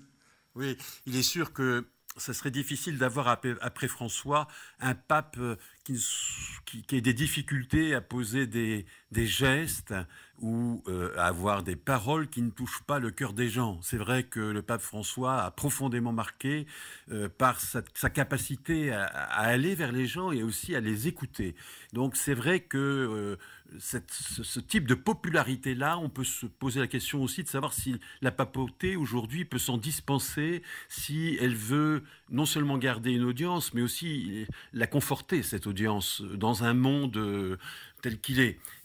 Donc c'est vrai que là, me semble-t-il, il y a pour les cardinaux, électeurs, il y a sans doute matière à réfléchir dans les quelques heures qu'il leur reste avant d'entrer dans la chapelle Sixtine et de choisir parmi eux, j'allais dire le meilleur, en tout cas celui dont il pense qu'il pourra porter sur ses épaules le fardeau du pontificat. Et dans le monde qui est le nôtre aujourd'hui, Michel Coll, très polarisé, clivé, en guerre aussi, est-ce qu'il faut conserver ce qui a toujours été, au fond, j'ai l'impression, la pape des papes, ces artisans de paix, ces gens qui essaient de construire des ponts entre nos sociétés, et même quand parfois on n'en veut pas? Oui, vous avez raison. Je pense que voilà aussi une préoccupation qui va sans doute animer la réflexion des cardinaux. C'est vrai que nous sommes dans un monde profondément en disharmonie, fragmenté. Nous assistons à ce qu'appelle un certain nombre d'observateurs un retour du tragique. Non seulement en Europe, mais en Afrique et jusque dans nos vies personnelles. C'est-à-dire nous avons le sentiment d'une vie passagère, d'une vie fragile et dans un monde qui apparaît parfois hostile. Donc c'est vrai que la voix du pape, quelle sera la voix du pape comment dans ce monde-là va-t-il appeler à la paix, à une paix juste, à une paix équitable? Comment va-t-il essayer d'être un artisan de réconciliation? Je crois que c'est vraiment un axe très très important et je me demande parfois si dans quelques jours, quand les cloches de Saint-Pierre vont battre à toute volée pour nous annoncer le nouveau pape, est-ce que ce seront les cloches de la charité diplomatique? Est-ce que l'heure de la charité diplomatique est venue pour l'Église, c'est-à-dire d'avoir un pape qui va en effet faire de cette action-là, de cette action diplomatique, sa priorité? Dans la minute qui nous reste, même pas les 40 secondes qui nous restent avant de filer vers Radio Vatican, Michel Coll, l'ouvrage que vous signez, ça fait combien de temps que vous étiez dessus? Oh, ça fait longtemps, mais disons que je m'y suis mis à l'automne dernier. Voilà, je travaillais sur ce bilan du pontificat qui a bousculé l'Église depuis l'automne dernier. Donc je l'avais écrit une bonne partie. Et puis c'est le lundi de Pâques vraiment a accéléré le processus. Et donc je l'ai finalisé en 3 jours. Michel Coll, je rappelle le titre de votre ouvrage qui sort demain en librairie. François l'anticonformiste. Il paraît aux éditions l'Emmanuel Salvatore. Merci beaucoup Michel Coll d'avoir fait une intervention rapide mais fortement appréciée dans la matinale de Radio Fidélité ce matin. À très bientôt. Merci infiniment à vous. Ne bougez pas, Fidélité Matin revient dans quelques instants.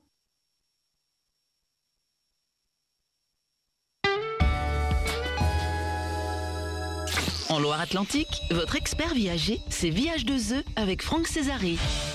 Franck Césari, bonjour. Bonjour. J'aimerais effectivement acheter en viager, mais quels avantages fiscaux est-ce que je peux en tirer ? Alors l'avantage fiscal essentiel, c'est qu'il n'y a pas de fiscalité. Parce qu'en fait, si vous achetez dans le cadre d'un viager occupé, l'occupant perpétuel va avoir ce droit d'usage et d'habitation qu'on va valoriser initialement, mais qui n'est pas considéré comme un revenu foncier, donc non fiscalisable. C'est essentiellement le grand avantage fiscal de l'acquisition en viager. D'autant plus, lors de l'acquisition, les droits d'enregistrement vont être calculés sur la valeur occupée et non pas sur la valeur vénale. Donc là, en termes de fiscalité liée à l'acquisition, l'acquéreur va faire une économie substantielle. Contactez Viage 2E au 02 52 41 08 46. Votre réseau d'experts viagers de proximité, VIAG 2E. Vous souhaitez diffuser votre publicité à la radio ? Contactez Radio Fidélité au 02 40 69 27 27.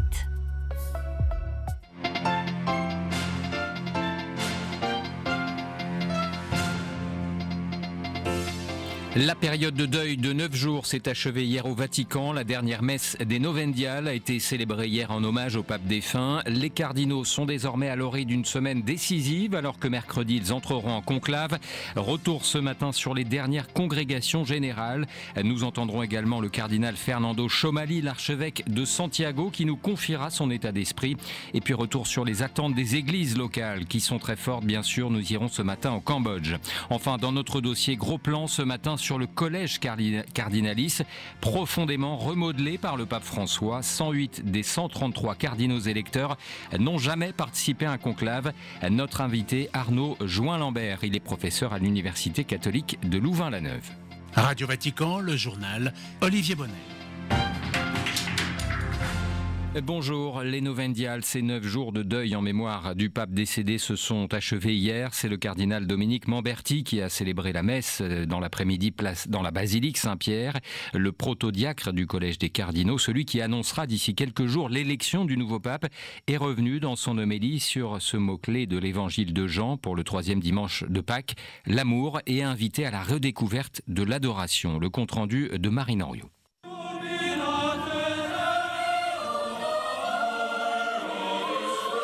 Abbiamo tutti ammirato quanto Papa Francesco, animato dall'amore del Signore e portato dalla sua grazia. C'est autour du souvenir du souverain pontife que le cardinal Dominique Mamberti a construit son homélie.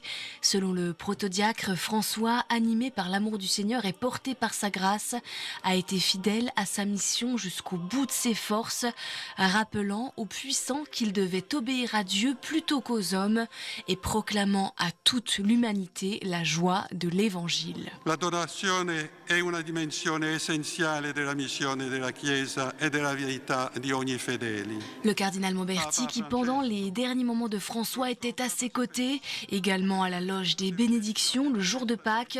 Commentant la deuxième lecture, il est revenu sur l'importance et la place que l'adoration avait dans le cœur de François.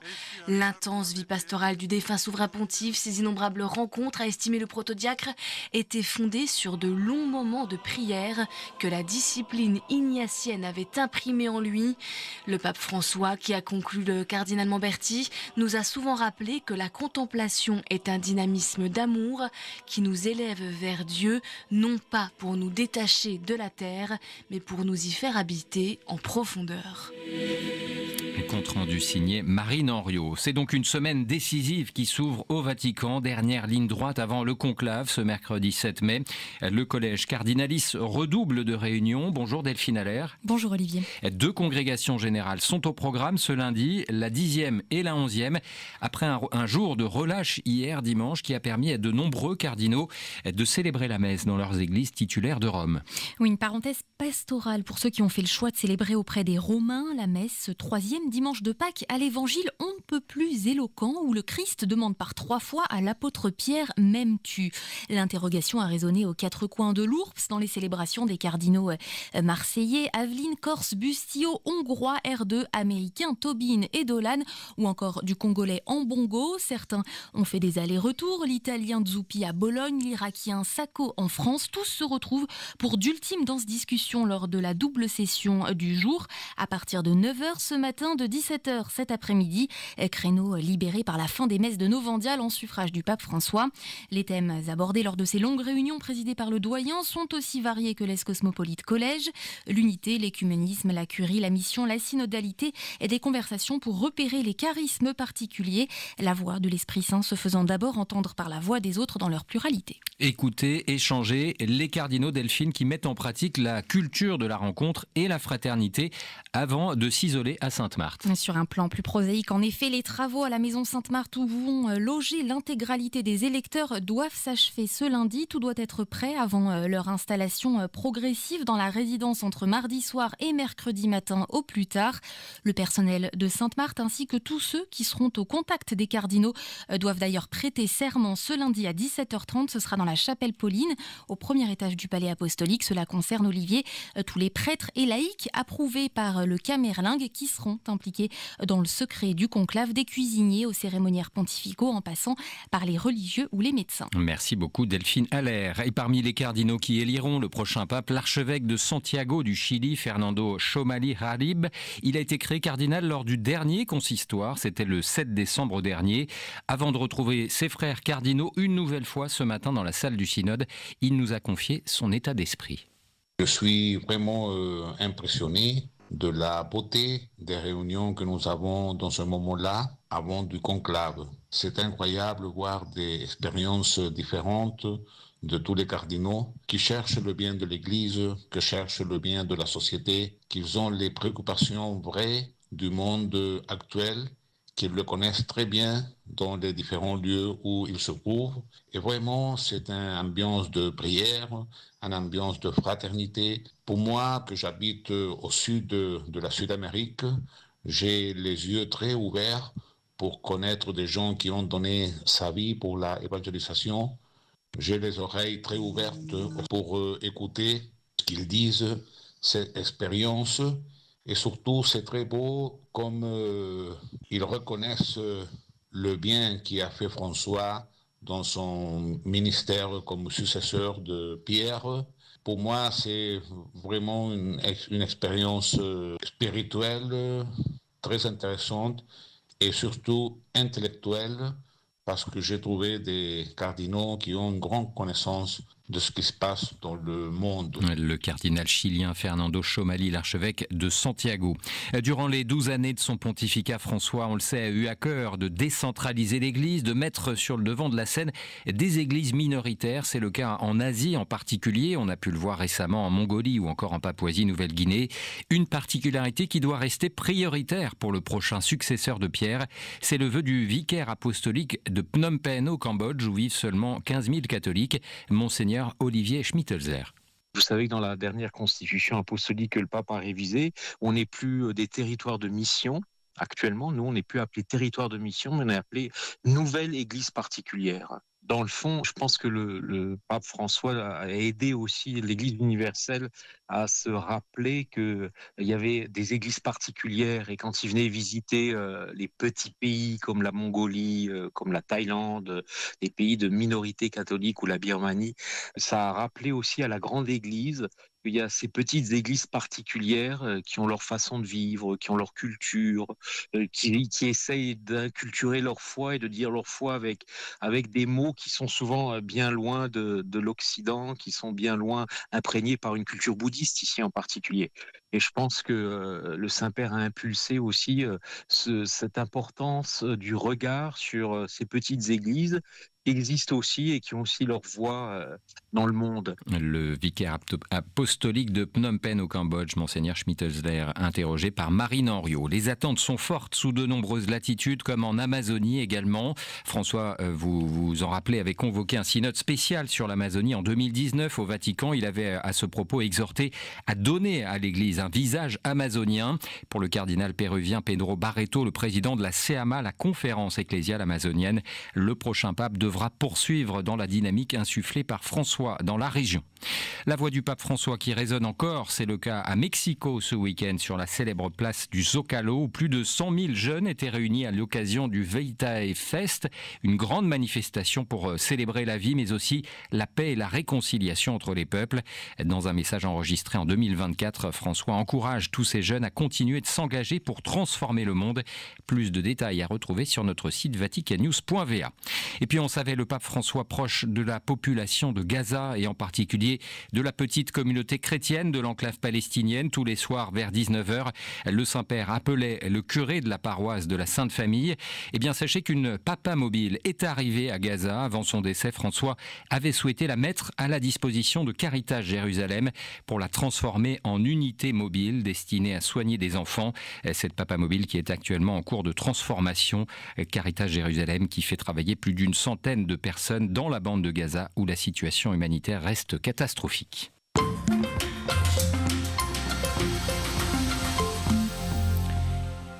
Le pape François, durant son pontificat, aura profondément refaçonné le collège Cardinalis. Sur les 133 électeurs qui entreront mercredi dans le secret de la chapelle Sixtine, 108 ont été créés par le défunt pape et n'ont donc jamais eu d'expérience de conclave. Et près d'un tiers d'entre eux n'a presque pas eu ou pas eu du tout d'expérience de consistoire, ces réunions de cardinaux que les papes peuvent convoquer.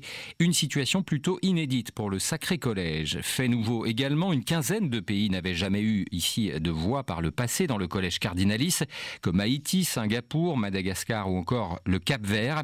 Cette diversité et richesse des profils parmi les cardinaux électeurs est une première dans l'Église et montre plus que jamais sa dimension universelle. Une diversité qui pourrait bien sûr jouer un rôle dans le choix du futur pape. Arnaud Join-Lambert est professeur de théologie pratique et de liturgie à l'Université catholique de Louvain-la-Neuve. Il est notre invité ce matin et analyse pour nous cette évolution du collège Cardinalis. Cette option du pape François dès les débuts, on le voit dans ses écrits et dans ses visites, c'est-à-dire de privilégier une église la plus universelle possible, donc de décentraliser, on va dire, l'église, qui était en gros centrée très fortement sur l'Europe, sur l'Italie, sur la curie, et donc de décentraliser au moins symboliquement, mais ça permet à des pays, je dirais, excentrés, qui étaient à la périphérie aussi, parce qu'il y a peu de catholiques. Un certain nombre de ces pays sont des pays avec très peu de catholiques.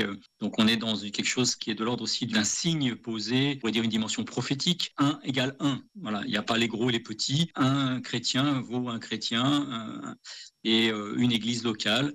Eh bien, il y a le tout de l'Église universelle en une Église locale, même s'il y a peu de membres. Alors, le nombre de cardinaux asiatiques, ils sont 24, n'a jamais été aussi haut. Certains pays sont représentés au conclave pour la première fois. Qu'est-ce que cela implique ? La question de l'Asie est un peu complexe parce que c'est un christianisme finalement assez récent ou très ancien. On pense au christianisme au Japon. Voilà, c'est beaucoup plus ancien qu'un christianisme au Laos, par exemple. Mais c'est surtout un christianisme ultra minoritaire. Mis à part les Philippins et le Timor, on a un christianisme en général et un catholicisme en particulier qui est vraiment peu nombreux proportionnellement à la population, souvent quand même assez significatif dans les œuvres, dans l'enseignement, dans le caritatif. C'est une autre manière d'être Église dans une société. Donc forcément, ces cardinaux, même si beaucoup ont été formés en Europe,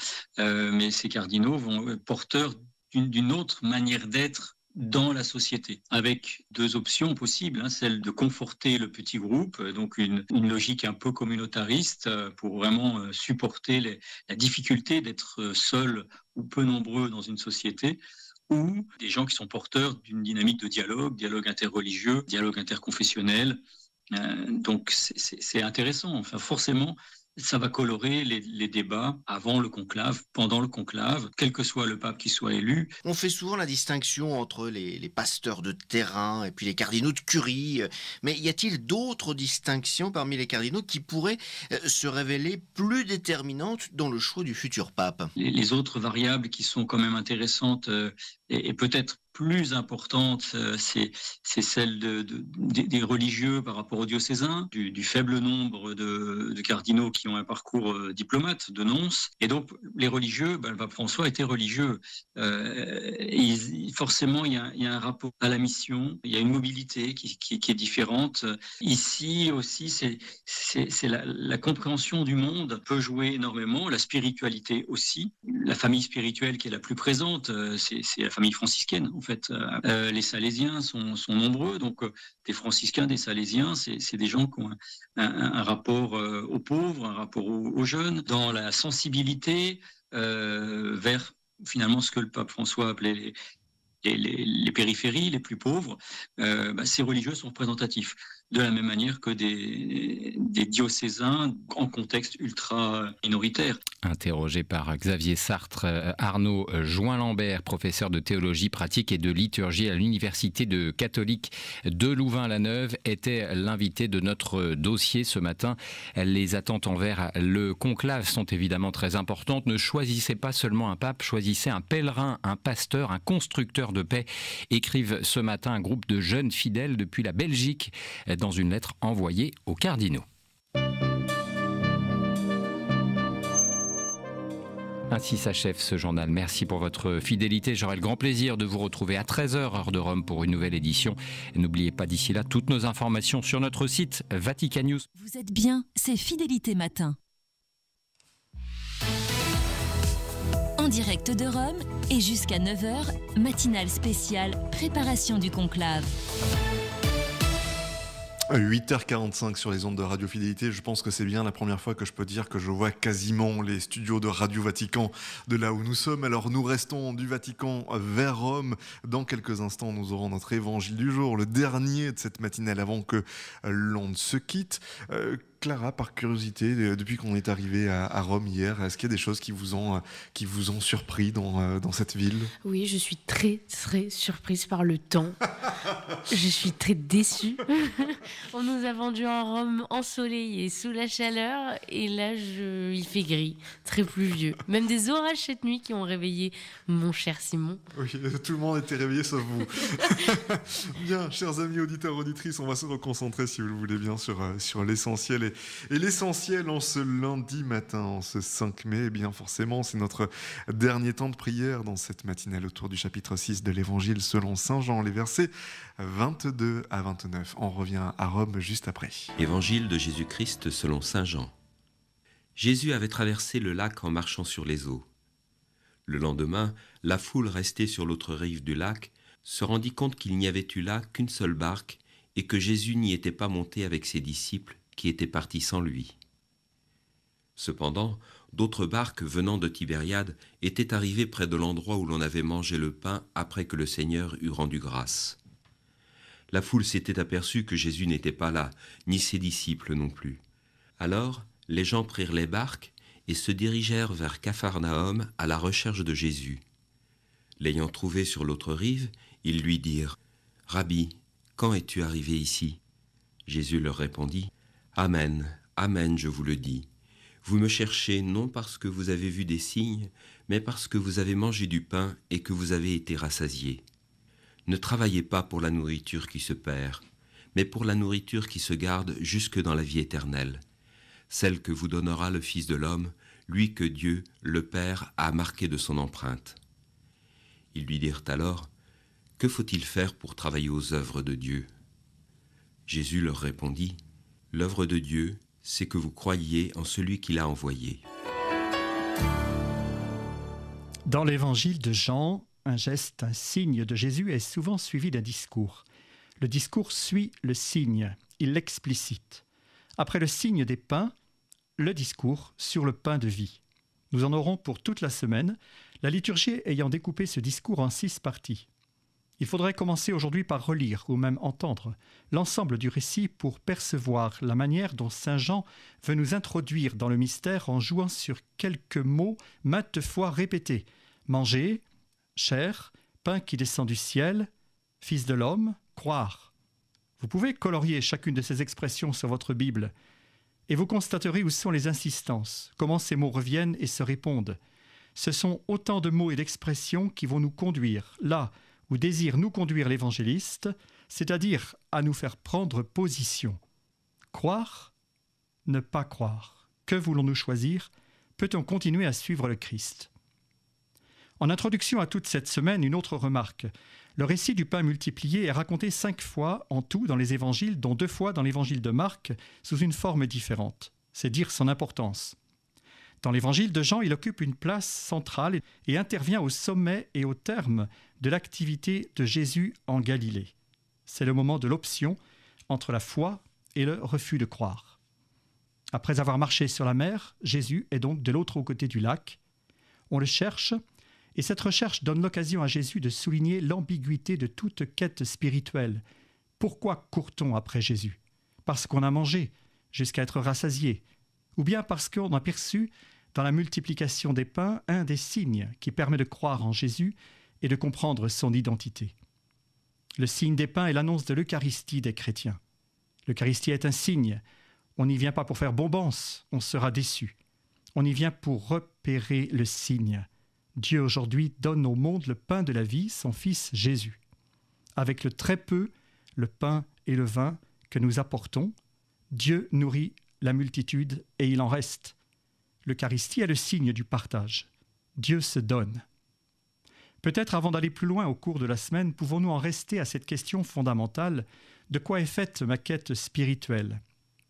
De quoi est faite ma recherche de Jésus ?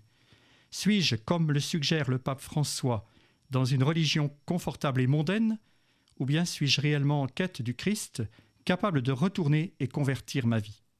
Vous me cherchez parce que vous avez été rassasié, travaillez à la nourriture qui demeure.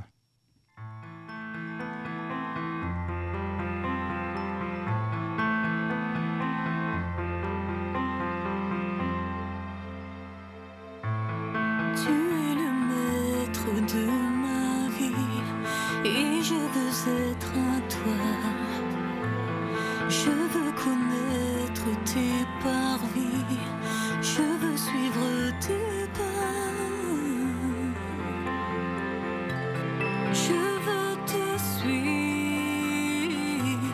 Je veux te suivre toute ma vie. Je veux te suivre, je veux te suivre. Tu es le maître de ma vie et je veux être à toi. Je veux connaître tes parvis, je veux suivre tes pas. Je veux mourir à moi-même, je veux mourir pour toi-même. Je veux mourir à moi-même, je veux mourir pour toi-même. Je veux te suivre quoi qu'on en dise, je veux te suivre quoi qu'on en pense.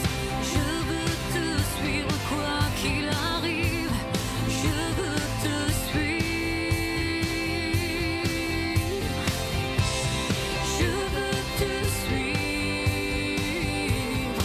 veux te suivre toute ma vie. Je veux te suivre,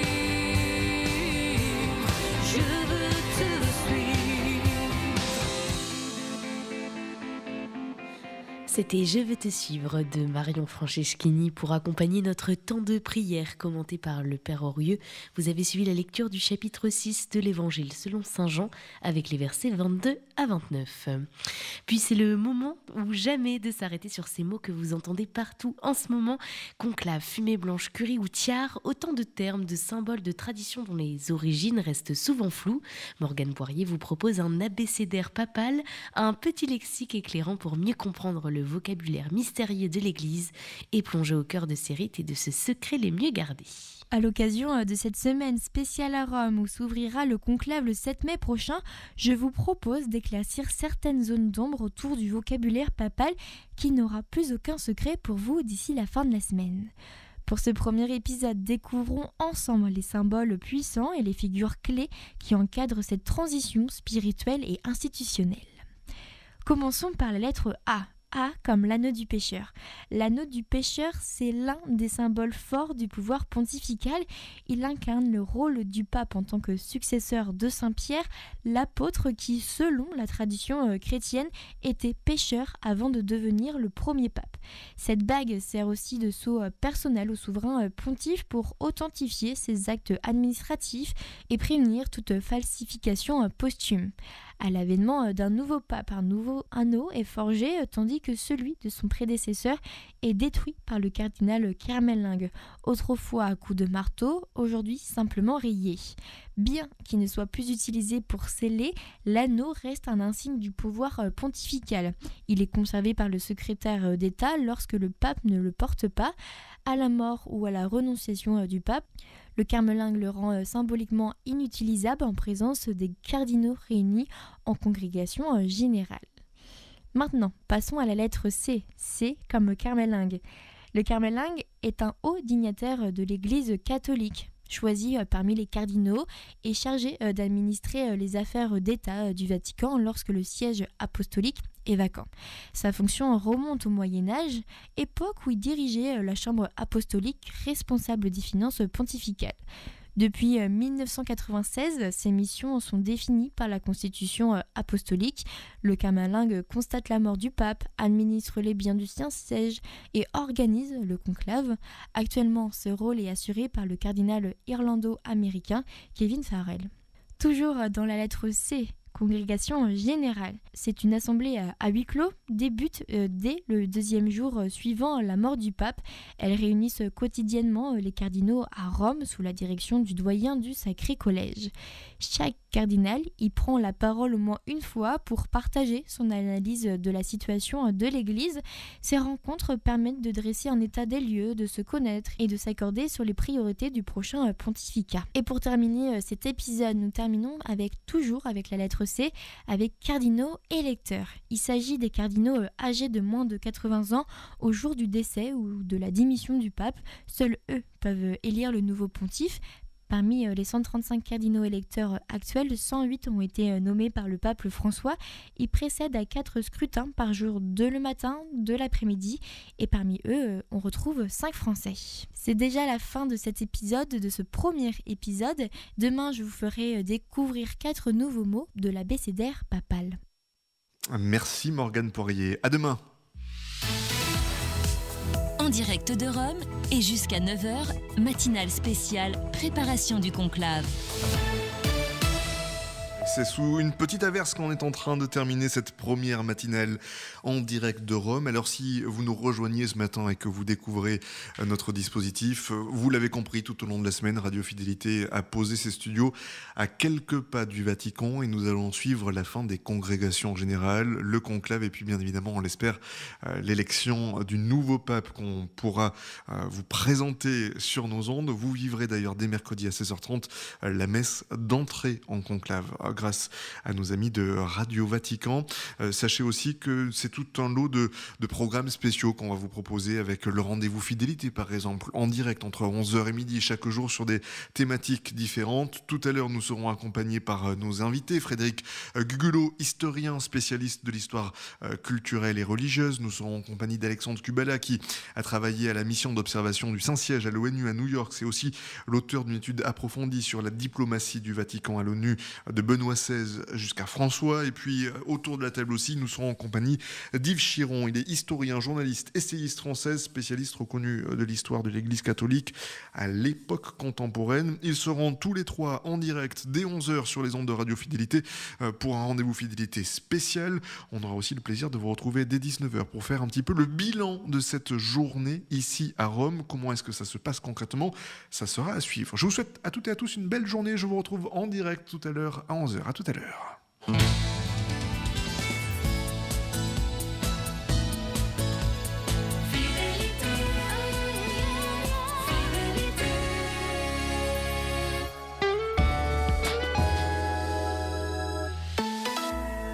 Chers auditeurs de Radio Fidélité, dans quelques jours, un nouveau chapitre de l'histoire de l'Église va s'écrire à Rome et nous voulons vous y amener.